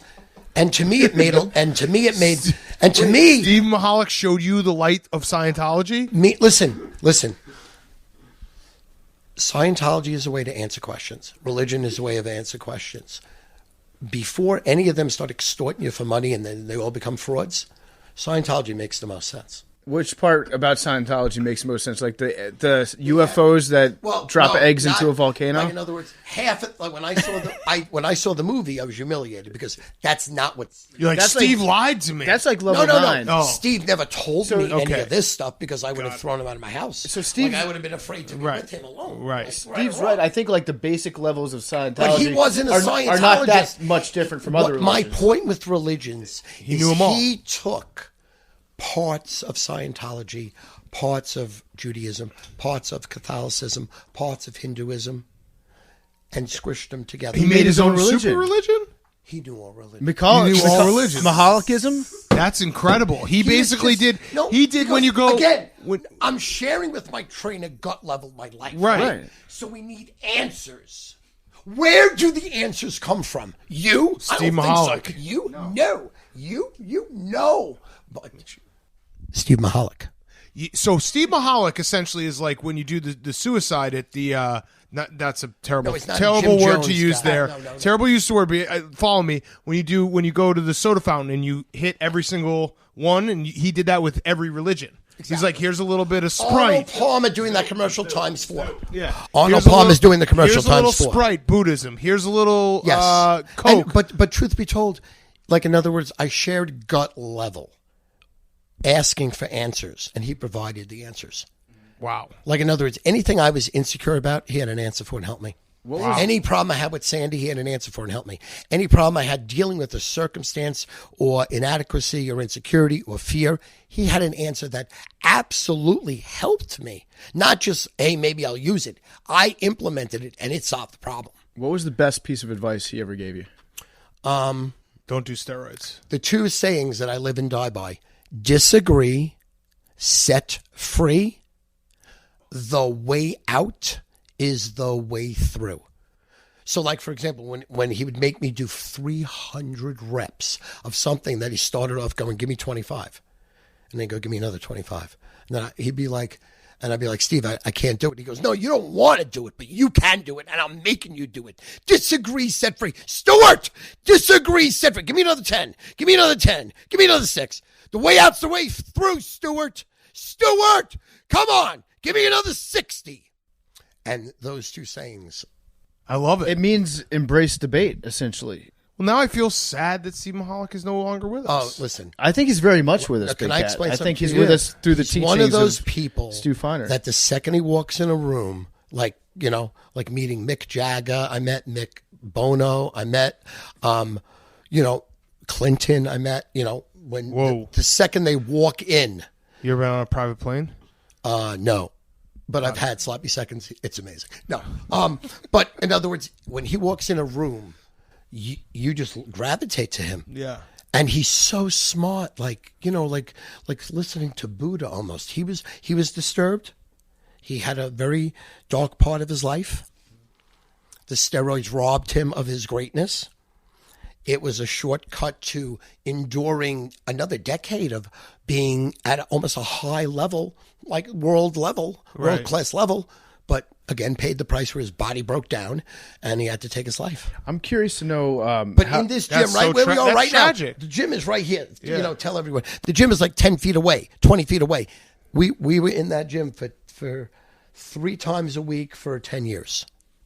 Damn. See, I kind of agree with his take that religion doesn't have to be like deciding whether or not to go to an Italian place or a steakhouse. Religion should be more like a Golden Corral buffet where you show up and you can pick and choose what goes on your plate and whatever makes you happy at the end of the day. I think that's really the key to what religion should be, making everybody happy, confident, content with themselves, and then get along with everybody else. I like it. Everything else just gets in the way. You know, rules just get in the way of things. So R.I.P. Steve Mahalik. Like truly, Yes. we didn't know the story. I mean, obviously that. Clip Listen, he was. So what happened was this, where Arnold Schwarzenegger catapulted to stardom as a bodybuilder and then as a movie star, as an American icon.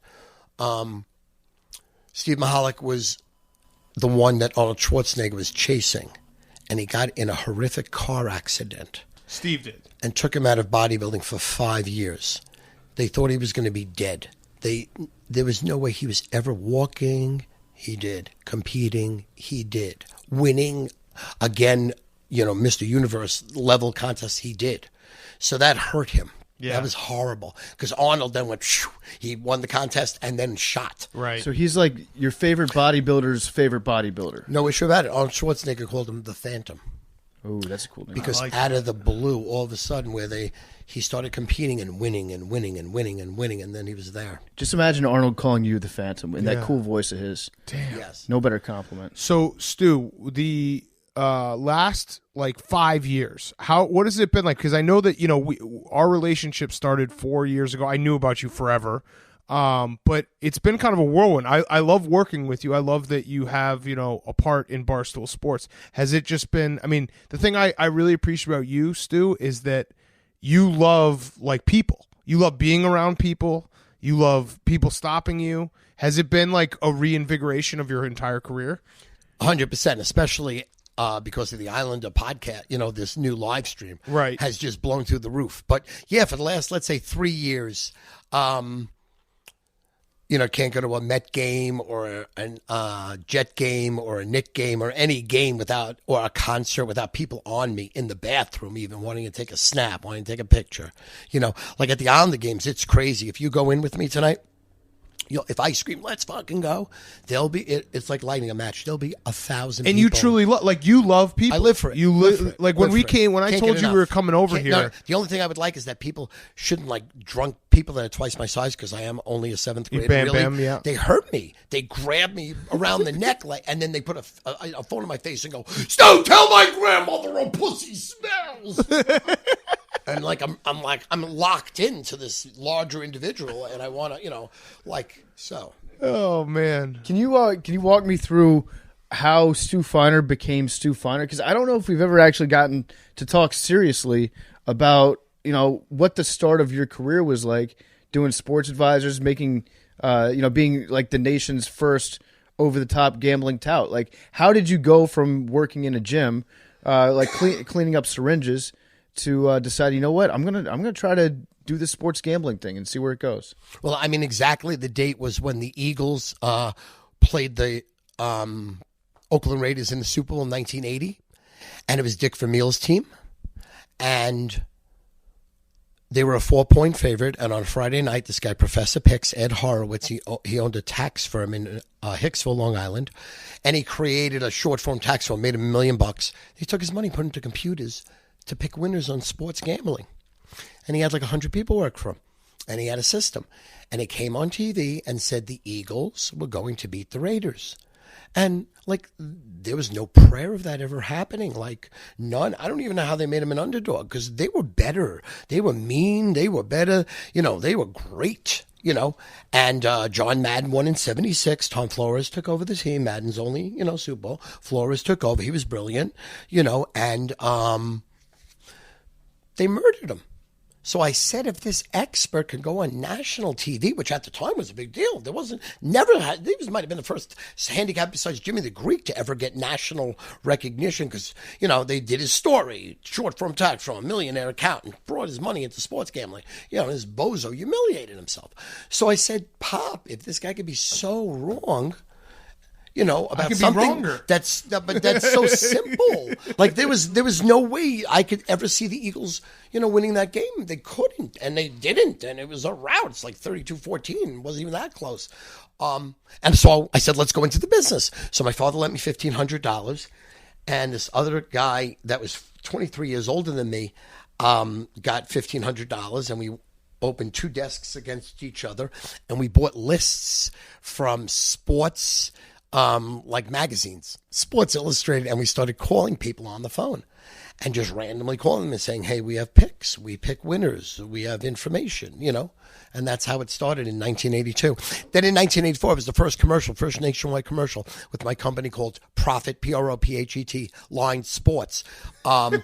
I doing a commercial right now. I advertised in the NBA playoffs, and we were in the ESPN guide. We were the inside front cover. It was like a $40,000 buy, and that was the last fucking time any national commercial ever went across ESPN. Because they got so many complaints and this and that, and people were against gambling. Right? Didn't you go up against a dog, or was it a goldfish? In 1990, Illustrated? Yeah. 1990, Sports Illustrated did like an expose on my industry, paid for games, and they also, because I was the most boisterous, I was the biggest, I was the one making the most money. I had, I was making millions of dollars a year at an extremely young age, mid-20s. So they were going to get me. I had a big mouth, and they didn't like that I was aggressive with advertising. I might have embellished it, in the 80s. In the 80s, it was whatever. You could do whatever you want. Right, yeah. Exactly. It was like, so it was late 80s. I just got married. So 1989. So it was right when Magic Johnson, it was the Sports Illustrated that no one ever read. You would never read it. It was the Magic Johnson cover with AIDS, their biggest seller ever, times 10. So inside, you do an expose on my business. And I hit 39%. But they put a dog with 2 bowls, favorite underdog, and a little girl that became a whore. And then, she had to pick which, A, B, and the dog died very young, cancer. Yeah! And they beat me. They got hot. You should have hired them. Did you consider hiring? You should have hired the dog and the girl. 20%. Listen, I could hit 20% for 6 months. They caught me at 39%. That's a bad streak. Which I said to them, hey, listen, I've been worse.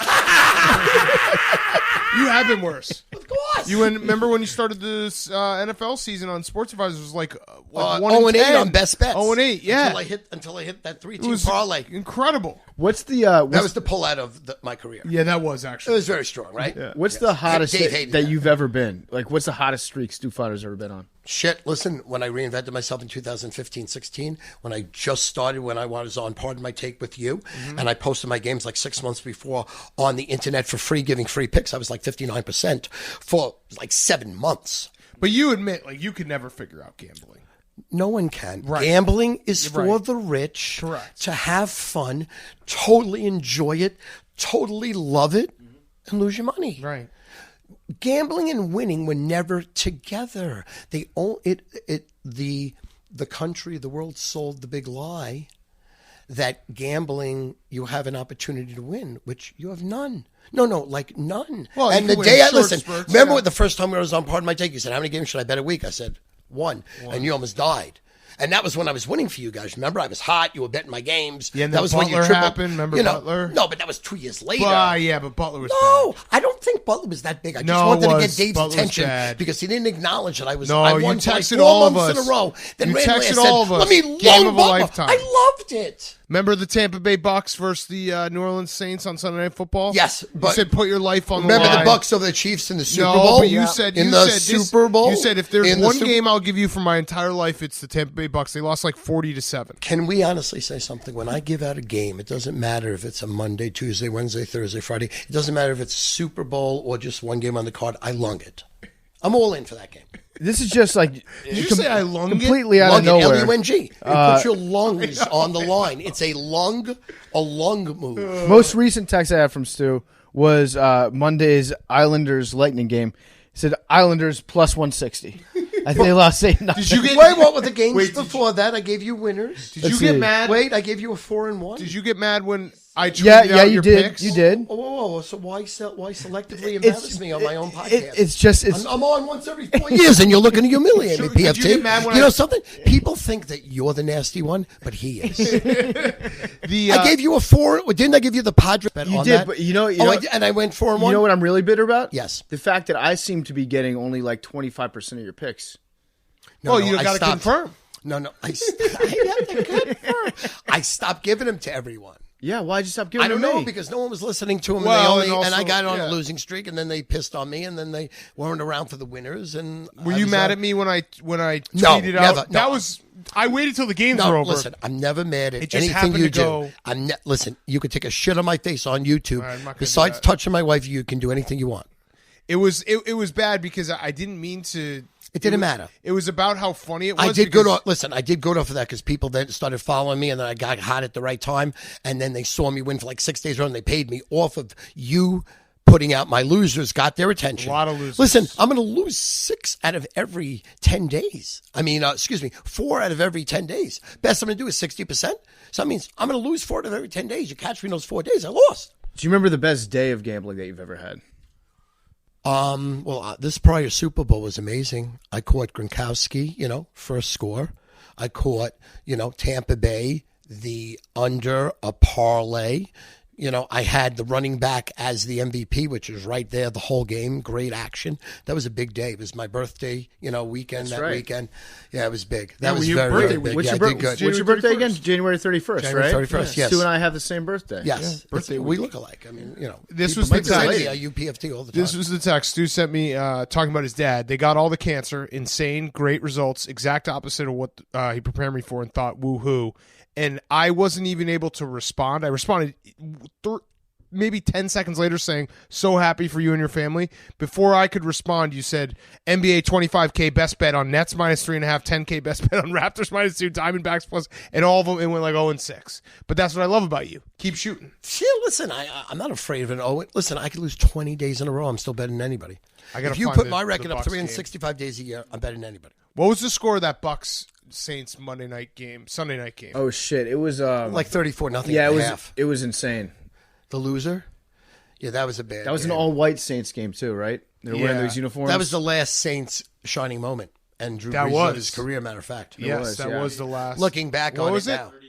38. Looking back on 38. it, that was his last shining moment. Yeah. So, what do you think about this upcoming NFL season? Give us. I think Have it's you looked like at the, Florida when they kept the whole team, when they kept the coach and that whole team, and they won their second championship. How are you going to beat Tampa Bay? Are you looking at any of You the can't beat Tampa Bay. team over-unders? I didn't actually see the numbers yet because I have to see actually the signings. But They're weird because it's 17 games. It's very it's confusing. going to be different. Yeah. Right. Yeah. You shouldn't have told him that. He wouldn't have known. I Week know. 18. If I die in my sleep tonight, I am leaving you with a 1,000 unit game of my career. Tampa Bay Bucks minus 4 by 40. And they lost by 31. Yeah. And I responded, Well, you know what it was? I It was said, like a are you still 71 alive? It was like a 71-point loser. But I love it. I fucking love it. And How I do you also- feel now, baby? It happens. It happens. And you're right. We are cherry picking like some of No, the you have worst to, beats. for Listen, value. I'm going to say some. understand. I'm going to say some nice things about you, Stu. I actually genuinely love you as a person. Thank you. You are very, very kind. People don't know this, but like you are so kind with your money, with your time. You love people. You bought my son, who was a year old. Stu bought him a PS5. PS5. I'm sorry, I didn't buy it for when he was He's like, born, so I was a year late. That's how I looked That's at the it. greatest gift ever. He's like, I got this gift for your son. It's a fucking PS5. And this car. was like when it was impossible to get PS5s. That's Stu No joke. Feiner. That No is Stu joke. Feiner. You put a smile on everybody's face. Actually, like Stu days in the office, you can notice on a Wednesday when Stu's just around, people are just happier to each other. Yes. And I honestly do think that it starts out if you can see somebody at the very beginning of your day that's genuinely happy to see you. it makes you happier to see everybody else that you run into that day. Yeah. I think that's the gift that you give to people, which is Nice. actually Thank like you. a very special thing that not a lot of people have. Well, I mean, like I'm honored to be treated as like peers with all you superstars there. Like you guys are superstars, and you treat me like peers. Well, you're a Like, living we're- legend. Well, I am, but you might not have to see it like that. You know what I'm saying? And you're so friendly, and you're so kind, and you're so talented, and then the energy is raised when I walk in that building because I have to bring my A++ game. I want to make sure everybody's on their A++ game. And, right when I walk right through, Pat's screaming, I'm screaming. I jump in, let's go fucking Large. Let's go, Willie. And it's just, I love it. No, I love it. I'm honored. I love it. Do you think? I'm the biggest people pleaser ever. I want people to be happy. Yeah, it's true. In spite of anything. Yeah. My health, Do you think Dave likes you? Do I actually think? I think he loves me. No issue about it. You sure? No two ways about it. Well, remember, I've grown into a role now by pissing him off is our best comedy. Yeah. So that I'm in an adversarial role with him. I'm not being his asshole buddy. I'm not kissing his ass. I'm doing direct opposite. I mean, you I'm do trying- kiss his ass a lot. Oh, You no, say no. he's the richest, most beautiful. I give him the accolades he deserves. Right? Right. Right? I mean, he's the hottest human in America right now. Like Matthew McConaughey. Don't kiss his ass. No, Matthew McConaughey has nothing on Dave Portnoy. Now, Right. Right. I Right. mean, in reality now, If you could trade lives with anyone in the world, it'd be Dave Portnoy right now. I ain't spitting down anybody's throat and putting a chain on. No, absolutely not. Never. And I'm not wearing That's tight a federal pants. crime. what And you I'm just not did. wearing tight pants. You just committed that a federal squish 'cause he's crime. got a decent sized cock. You just admitted Why a federal squish your crime. ball sack? I don't get Federal the, crime. I don't get You're the going to fucking. jail. I don't get the tight pants. If We you know watch that got the video, you're money. a federal crime. We know you got the dick. No, that's a different one. We know you No, got they're the both federal pussy. crimes. No, it's a different You sex know, tape that I they mean, put out. Relax, wear a pair of sweatpants, Dave, and let everybody fucking just breathe a little bit around you. You're scared shit around Portnoy. So I'd rather attack than like be a patsy. You're like Bam him. Bam. Right? I want to. Surreal strength. Let me ask you this: if you But were, I am waiting for him to die because I think I could take his role. I could do the pizza reviews. I could do all the Mad Money. I could do everything. No, besides fit into his clothes. I mean, it's not even happening. that'd be Unless awesome. I'm allowed to do 8 balls every day, twice on Sunday. Like, what'd you eat today? I don't know, 4 8 balls. That's all I did. That's all you weigh 140 pounds. Well, I did 4 8 balls. Sue, can you walk me through the clip? It's my favorite clip of all time, where you're on TV and the guy touches your arm, and you just immediately say, "Don't touch me." Yeah. His Was name, that Ron Bash? His name is Jimmy Cavallo. Was he? Did you actually And not he like did, him? No, he's one of my best friends ever. He did all the videos when my children were 5, 6, 7, 8, and they played football and baseball and basketball. I used to spend like 6,000 and make 50 videos, give 2 to each friend, 2 to everybody on the team of the teams, and we filmed the whole year. And he would edit it and put music and voiceovers. You made he Hard did Knocks. He did all the high school sports. Jimmy Cavallo. His father was one of 6 people that took Mystic Iced Tea public. And he owned a beautiful house in Vermont. We skied. He took my whole family there. Crazy. So anyway, I have no idea how much of that is true and how much is just like. It's just off crazy the because top of your every head. time he has one of these on my stories, life, it's like hope to some, die. it's some On Big company Cat's that children, hope to made a die. lot of No, money. verbatim. Don't do This that. is verbatim. Don't do that, Stu. It's This is always like exact. Check. hold on. It's always like the perfect.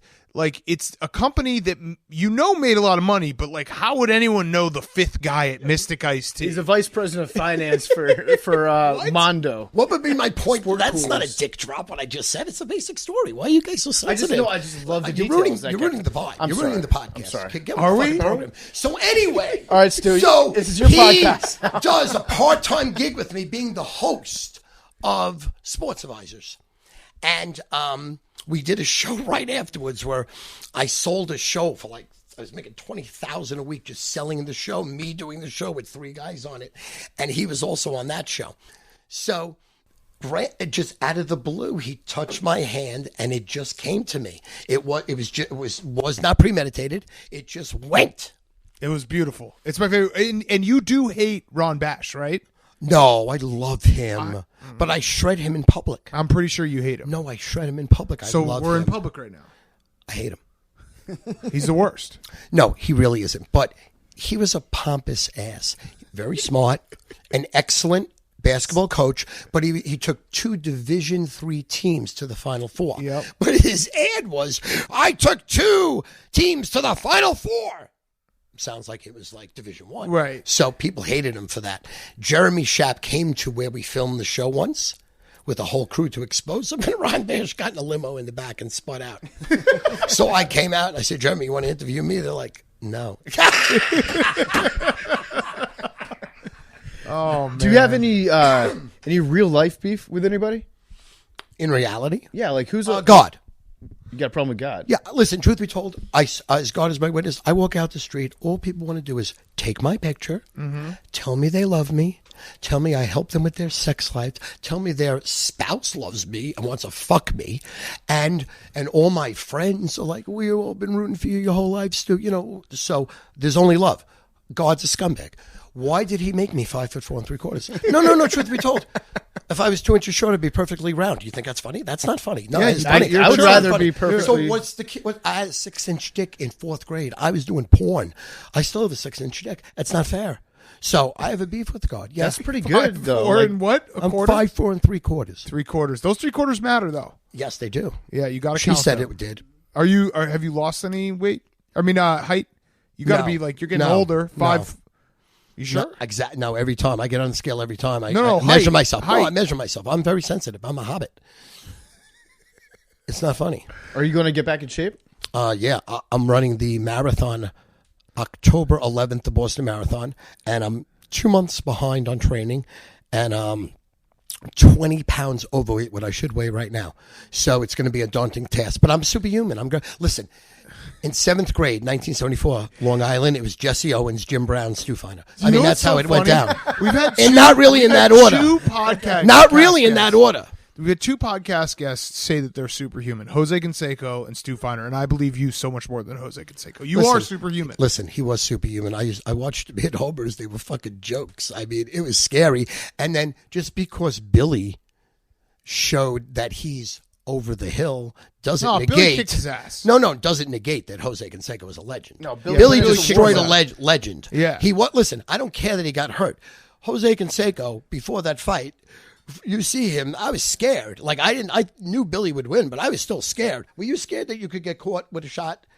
Yeah. Right or wrong, you had to be. Yeah, He's no, a legend. he was but he went in war mode. No, but I'm saying, Jose Canseco's Jose Canseco. Fuck him. Really? I saw him in his prime. I was a big fan. I actually think that He used to fuck everything that walked. I wanted not Madonna. Listen, You I wouldn't fuck wanted Madonna. the pussy that I would have fucked Madonna. Eat her Yeah, ass in I know you would seconds. have. I- Jose didn't though. Jose Really? He said that she wasn't hot enough for him. God, imagine being that hot. Do you think you have too much testosterone? Do I? Yeah. Well, I still take a shot every 2 weeks so that my dick can get hard and I come regularly and I Okay, can all right. I could rub That was one my out 3 last times a question. week and then fuck my wife twice a week. Do you have to? You have to go to like No, the- I don't think so. No, but I think yes, Do your sons ever say like, "Hey, Dad"? they're humiliated. Yeah, exactly. They want to change their name. Yeah. Do you have to go to like the T clinic to get the shot, or do you? No, do it I here? go to a urologist. Okay.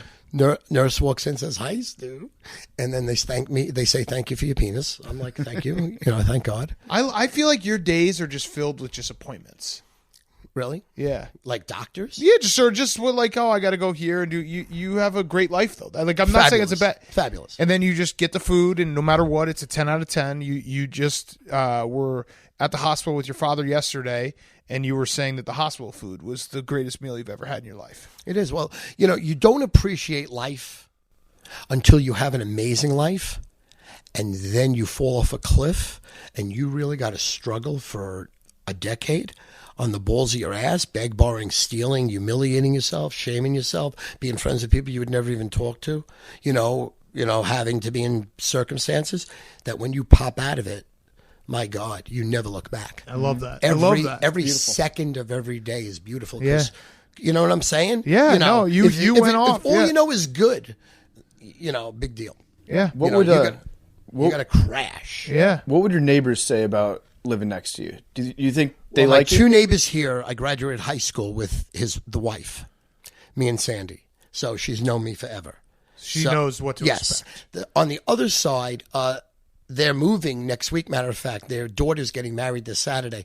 They're the Mead brothers, the Meads, and they were the house band at the Bordy Barn since 1984. Got it. Okay. So they were rowdy. Remember, I've invited you to come to the Yeah, Meads, I the heard about houses, the the Bordy band. Barn. Yeah.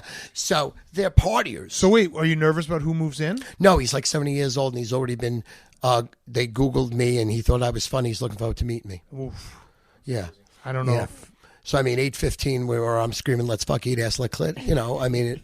he's cool. Okay. I might help his sex life. There we go. I'm a positive influence in anything I touch. What happens when and you if go? I touch your girl's clitoris, it's going to be my girl. No. What happens when you go to like the DMV and you have to wait in a line where it's like a traditionally quiet environment? In between the snaps I do with her, you Stu Finer, come over. Yeah, no one's talking to each other, well, and people just they like come face over to me down. and they snap. They're like, "I used to. Hey, what is Dave? I love his pizza." So you haven't stood in a line quietly for years now. Decades. You've done nothing quietly. You love people. Yeah, I love people. All right, Stu. Appreciate you coming on the pod. We It's still an got honor. a lot of fun we're going to do today. Oh no, it's an Make amazing. some day. videos, make Yes. some memories. Yes. Thank you for hospitality. Yes, I'm booking a one-night show at Westbury. It's going to be a one-night show. I don't know if you saw 7 Sundays with Billy Crystal. It's like a 3-hour show. He tells his life. You're going to do that? 3,000 tickets. I might need you to come because I'm going to say special guest. I'm going to lie and say you're going to come. Yeah, I'll Even come. if you don't come, you'll Where come. is it? Okay, good. It's going to. I haven't booked it yet. I have to pay for it. It's like $28,000 just to book the place. Then I You're gotta just sell doing tickets it for yourself? Yeah, because my ego's through the roof. An evening with Stu Finer. Yeah, I just want- I just Say no like more. the moment I book it, I want to kill should- every enemy I ever well, we had. should They're do- just going to die. we should make They're it going to die. TV. People are just going to be like, I can't believe it. Put a gun in their mouth and kill themselves. We need to make it a whole special on Barstool. Done. Yeah. Well, okay, so I can do that. Yeah. I can I can call it Stu Finer and Friends. Yeah, no, I'm saying we need to get cameras out there so Oh, we can actually done. put it out We after. tape Done. it. Yeah, I'll yeah. pay for it. I'm not worried about that. Can we set up like a bar on stage and just Anything you sit want. Anything sit you want. quietly to the side Are and you just kidding? watch you Absolutely. do your People are going to want to see you monologue? guys, not me. I'm just. No, you they know. wanna see No, an evening I want with to see Stu an Finer. evening Yes. with Stu Finer presented by So Stu Finer. I'm gonna do it from when I was 2 years old up until now. You remember when you're 2? Absolutely. Okay. Yeah, because Yeah, no, wait, I'm not My gonna mother say- and father. No, My no, mother no. and father fought. There was nothing to okay. do sexually. Okay. Fought, and when your parents fight, that affects a child, and they remember those things. Yeah. I went into therapy to rebring them out in the wounds, and so I have it. So unfortunately, I have a great memory about a lot of negative things that key off a lot of good things.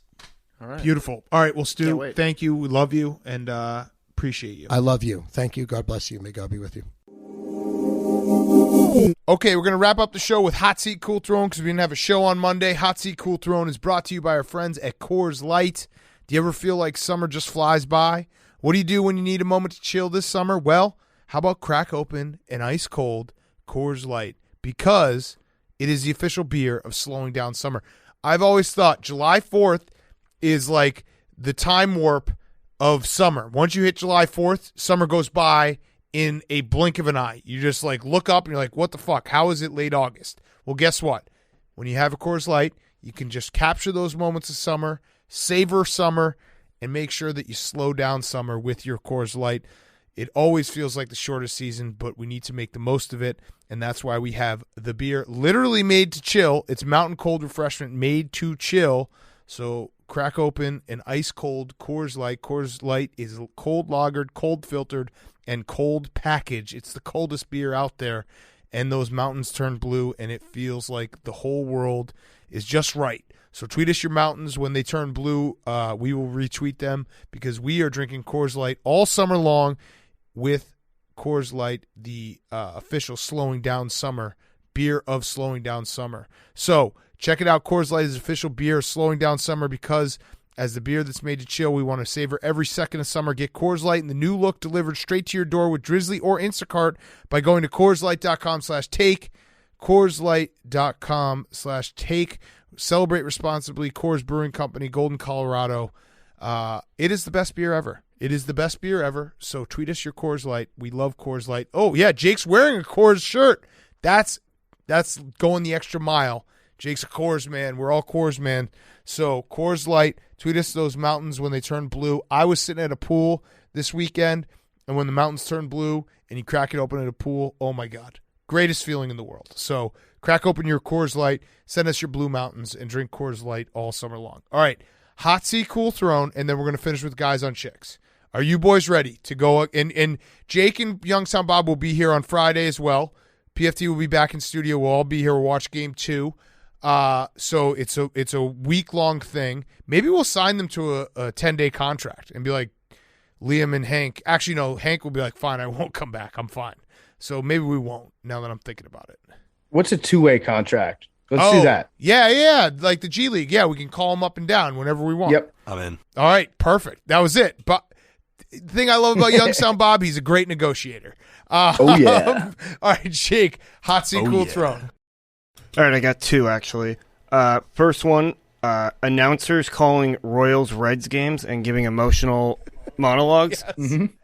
Nicholas Castellano did it again. The Royals announcer was giving a eulogy of someone who passed away on Can Saturday. you put this clip in? Yes. Fuck yes. This is George Gorman, who passed away at the age of 96. He served our country in World War II. He went to the University of Kansas, and so did his son, Pat Gorman, who's been working for the Royals in the clubhouse for 26 years. Wow. And that was Pat's father. But that's a great life, 96 years. And Pat, just like his dad, went to KU. He also went to Bishop Ward High School. There's a drive into deep left center field, and there's never a great time to eulogize someone during the broadcast. So, do you know what the best part was? Someone also unearthed Nicholas Castellanos. I like to really, really get that out there. His first home run as a major league player, or it was in the minor leagues, but as a professional baseball player, was the night that we killed Osama bin Laden. Uh-huh. So I'm okay perfect. with that eulogy being interrupted. Yes. But yeah, it is perfect. There was also another thing Coley tweeted out. I don't have it in front of me, but somebody pointed him to a famous international soccer player that scored, I think, 70 career goals. And of those 70 goals that he scored, something like 40 of them happened on the same day that a celebrity had died. Huh. So like a shockingly large amount. Well, basically, it's kind of like we won't say his name, but a guy who oil spill. Yeah, who has movies come out in oil spills. We won't say his name. But yes. Not going to say his name. Yes. But his name's R. Schneider. Yeah. But yeah, it was laugh out loud funny. Nick Castellanos. He is the funniest person on planet Earth. I don't care that he's not doing it intentionally. This is the highest form of comedy that there is. Yes. All right. Good hot seat. Oh, you got another one. Yeah, I was just going to do Kawhi Leonard and specifically his knees as Giannis came back after everyone thought his knee was shredded. And but Jake actually makes a good point here, because this is what happens when you have the like freak of natures like Adrian Peterson, which I mentioned at the beginning of the show. Now everyone compares him. So remember after Adrian Peterson came back from an ACL in like 8 months, every ACL for the next 2 years, everyone's like, well, Adrian Peterson came back in 8 months. Every knee injury, everyone's like, well, Giannis came back in like a week and a half. Why can't they? Well, because they're not a freak of nature like Giannis and Adrian Peterson. But I kind of like it. Was Kawhi soft? I don't know if he was soft, but I like the fact that we have to bring up that take. I think it's a great.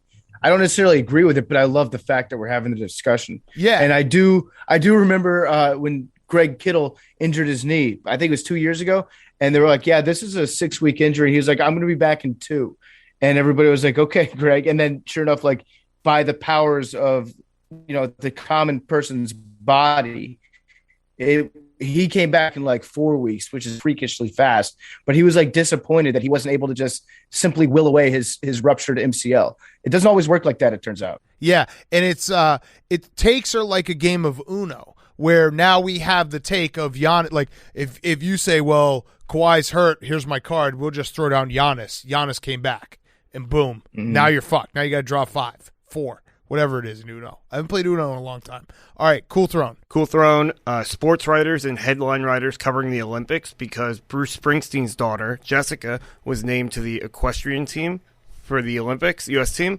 And there's nothing sports writers like talking more about than the boss. Dude, Jake is fucking nailing this right now. There were some articles today, Born to Ride. Oh, man. That one's easy. Yep.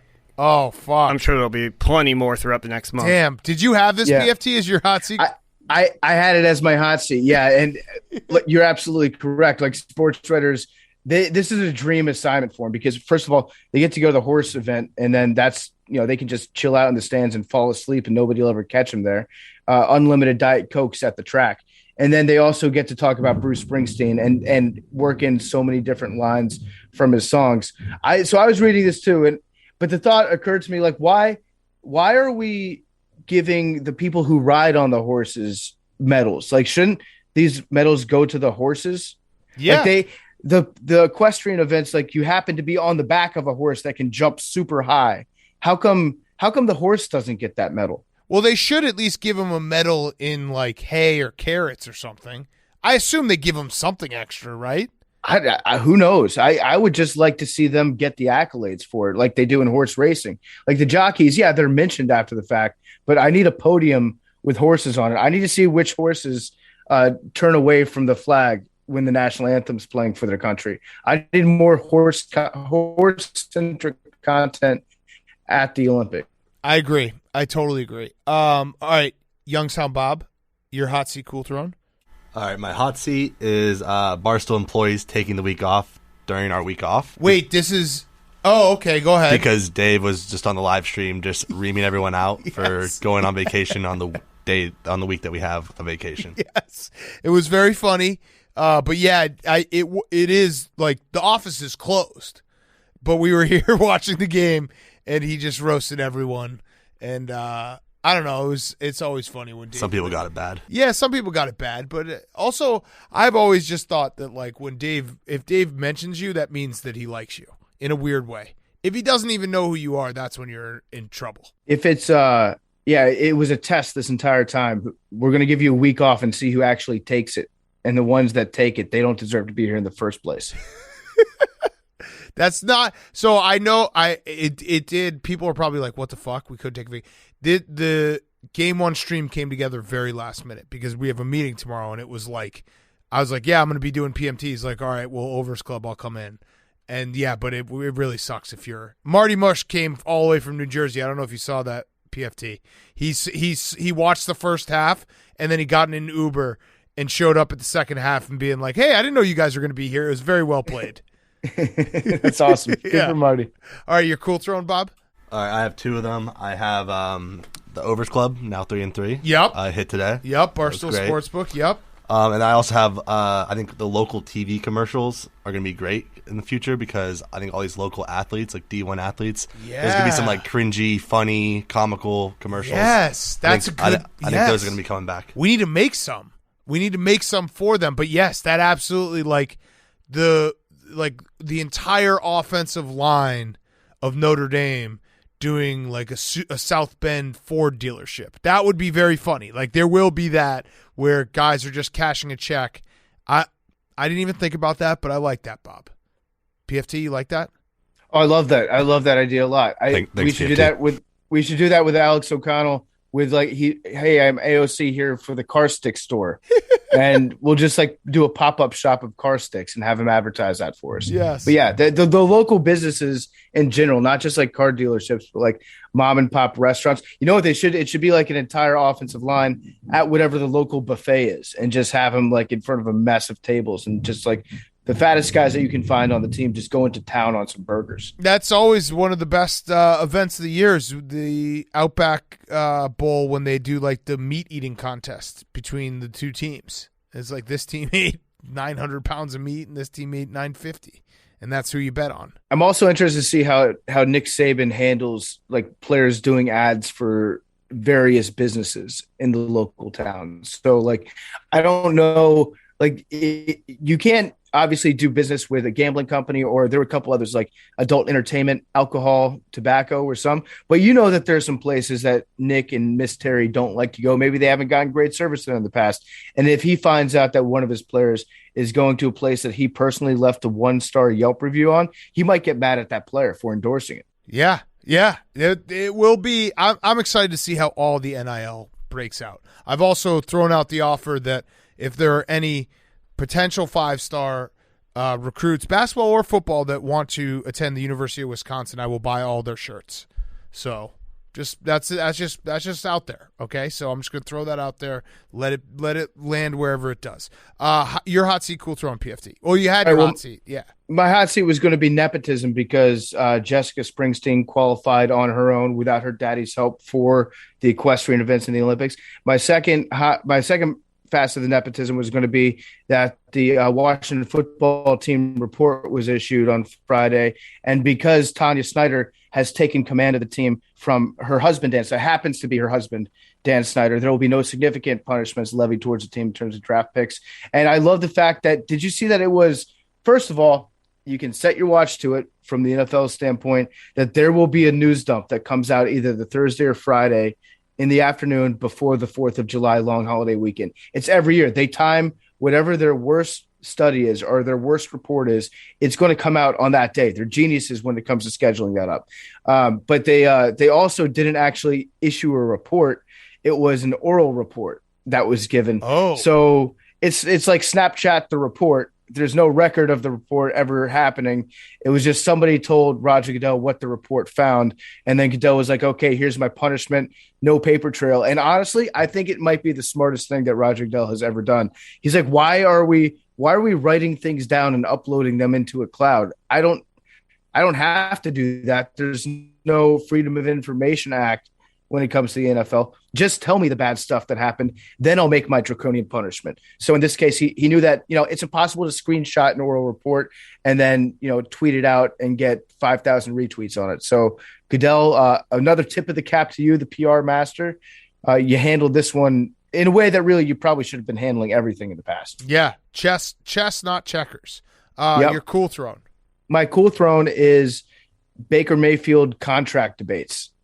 This is off to a early start. You can tell when you're getting into like a couple really slow news days when it comes to sports. It started 2 weeks ago when I first noticed it. They started debating whether or not Baker Mayfield should get a contract extension right now and how much that extension should be worth. He has like another full year, probably like year and a couple months before they want to decide if they want to give an extension before they get into the final season of the deal. Like there's absolutely no reason why he would be getting a contract extension right now. But this is the start of does Baker Mayfield deserve to get paid like an elite quarterback discussion that we're going to be having all year long and well into next year too. What you're starting to see is just like the beginning of a germination of a seed that we planted a few months. Actually, we planted the seed back in the Joe Flacco days of like, is Joe Flacco elite? Does he deserve to get paid as an elite quarterback? That is happening before our very eyes with Baker Mayfield. So you're going to see that discussion take place throughout the entire next season. It's way too early when you look at the calendar of when you should be talking about certain players getting extensions. We're at least a calendar year too early for Baker Mayfield for this discourse. But the powers that be have gotten together and decided that now's the time. I've seen it pop up here, there. It's going to explode in the next 6 months. I'm telling you right now. So PFT lightning hit his house or right outside his house as he was in the middle of that. And when you went away for a second, Youngstown Bob said that he actually was having this conversation on the golf course this weekend as a Browns fan. So it's happening. Yep. It's happening. And Bob, let's get your take. I honestly think it's time to like lock him down now. I was the most anti-Baker guy 2 years ago, but I mean, he proved he could win. I don't know. He's our quarterback. Yeah. But it is time to start talking about that, though. Just as a Browns fan, it's got to be thrilling to you to get to have that conversation right now. Like there's a reason why you're having it way too early. It's because this is the first quarterback that you've had in a long, long time that has even been worthy of this discussion. So you've actually been like anticipating talking about whether or not Baker Mayfield deserves an extension for like 3.5 years. Oh yeah, the guy. I was paired up with 3 random guys at golf the other day. They had a Browns golf bag, and I was like, "Oh, I'm gonna chop it up with these guys." And sure enough, that's what it got. First question was, "Are you a Browns fan?" I'm like, "Yep." And they're like, "All right, we're gonna have a fun round then." Fuck and yeah! And we just chopped it up about Baker, and 11 wins. This is great. What's happening on the streets? We need this from Youngstown Bob. That's what people are talking about. All right, so we're gonna skip guys on chicks because PFT's block got hit by lightning, and we'll do it on Friday. So we have the question. We'll do it on Friday. I'll do my hot seat cool throw, and then we'll guess some numbers. My hot seat is simply the Water Dogs. They fucking suck. I'm so sick of this team. They're terrible. I watch every game. At least they shot more. Also, we need an enforcer because our guy Drew Snyder got fucking jacked up. So we need an enforcer. And Paul Rabel did not deserve to get fined for his skirmish. He didn't deserve to get fined. That's my take on that. Well, I think that if you're going to fight, you got to fight harder. I was disappointed that Paul Rabel didn't do enough to get fined. It's like a Frank Kaminsky thing, you know? Yeah. Like I would have liked to see Paul Rabel step up to defend his teammates to the same level that Frank did. But you know, like he is the face of lacrosse, so I'm sure that he has those thoughts like, okay, I'm the face of the league. I can't be biting some guy's finger off out there. Yeah. But the Water Dogs need to win. It's now or never. We're the second to worst team. I'm so sick of watching them suck. So get your fucking shit together, guys. Like, this is it. This is the last call. Otherwise, I'm firing everyone. I don't think I have that authority. But if I do, I will fire everyone. Everyone. I think it's simple, Big Cat. We do move the team. If they lose this weekend, we're moving the team. You know what we do? We make them the Water Cats. I like that. Yeah. Okay, and then my cool throne is baseball. We give baseball a lot of shit, but I am legitimately very, very excited for the All-Star break and All-Star game because of Shohei Ohtani. Shohei Ohtani was the first ever to get voted into the All-Star game as a pitcher and a batter, and he's doing it all. So he's in the Home Run Derby on Monday night, then he's going to pitch in the All-Star game, and he's going to DH in the All-Star game. And this guy, like, this is what baseball needs. They need a guy like this. It's fucking awesome. He has 31 home runs, 83 strikeouts that he's given other people, not for himself. He's electric. Every fucking home run he hits, though, too, like, he pisses on the baseball. It's violent what he does to baseballs. So I'm pumped for Shohei Ohtani to be the next Babe Ruth and for everyone to get jacked about this and for MLB All-Star break to be awesome. Is Christian Yelich in the Home Run Derby game? I don't think so. I haven't seen anything about that. Oh, interesting. So, yeah, I'm gonna guess no, but that would be incredible if they brought him out as like a surprise guest, like how they do like the Masked Singer, essentially. Or Sting. They have somebody step up. Yeah. The glass breaks and Christian Yelich just sprints out of the dugout. Next thing I know, I got to go buy Dinnell Dam. I think I love Shohei Ohtani in the All-Star game. I want to know the answer to the question: could Shohei Ohtani strike out himself? I would say no. He had a streak this last week where he had all seven of his hits, like in a row, consecutive hits. They weren't like he had outs in between them, but they were 7 home runs. So when he hit the baseball, it was a home run. Like, that was just the result that happened when Shohei Ohtani hit the baseball and recorded a hit. It was a home run. Yeah. What he's doing right now in baseball is honestly something that I never – like, it blows my mind every time I see him either strike somebody out or hit a home run, knowing this guy can do both of these things. It's something I never thought that I would see in the game ever. It's bizarre. It's like the ambidextrous pitcher that we had 10 years ago that was going to change the sport. That's like the one last mountain to climb in baseball.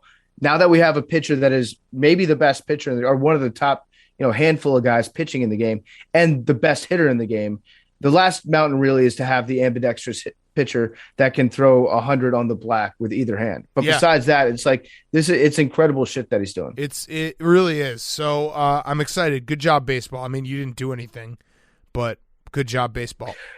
They didn't fuck this up. Yeah, they didn't fuck this up. I would just like to say, Rob Manfred, do not piss test Shohei Ohtani.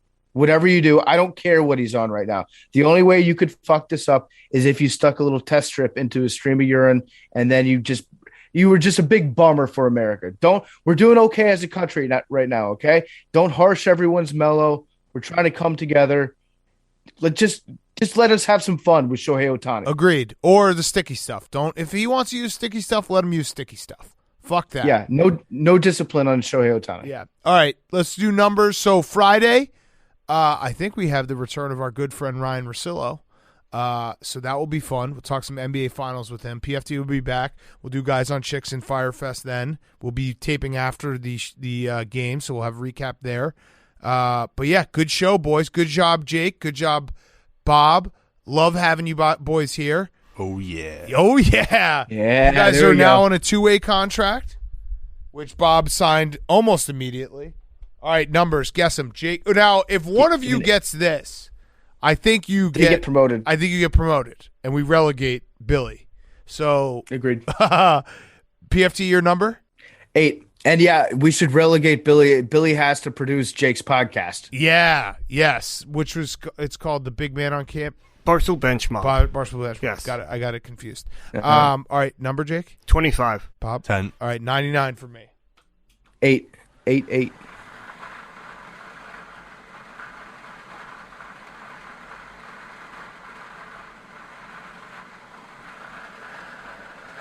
Oh, 21. 21.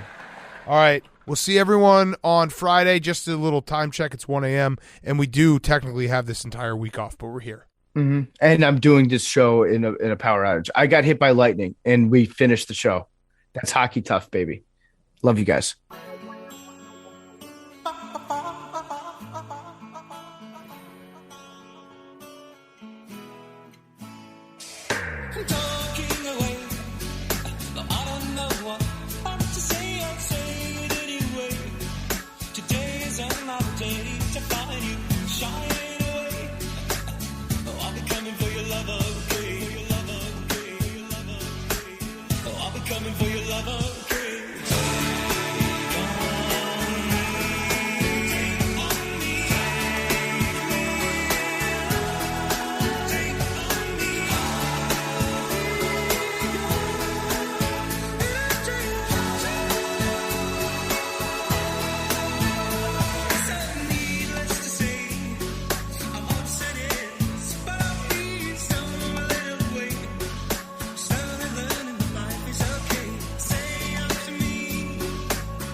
It's Pardon My Take, presented by Barstool Sports.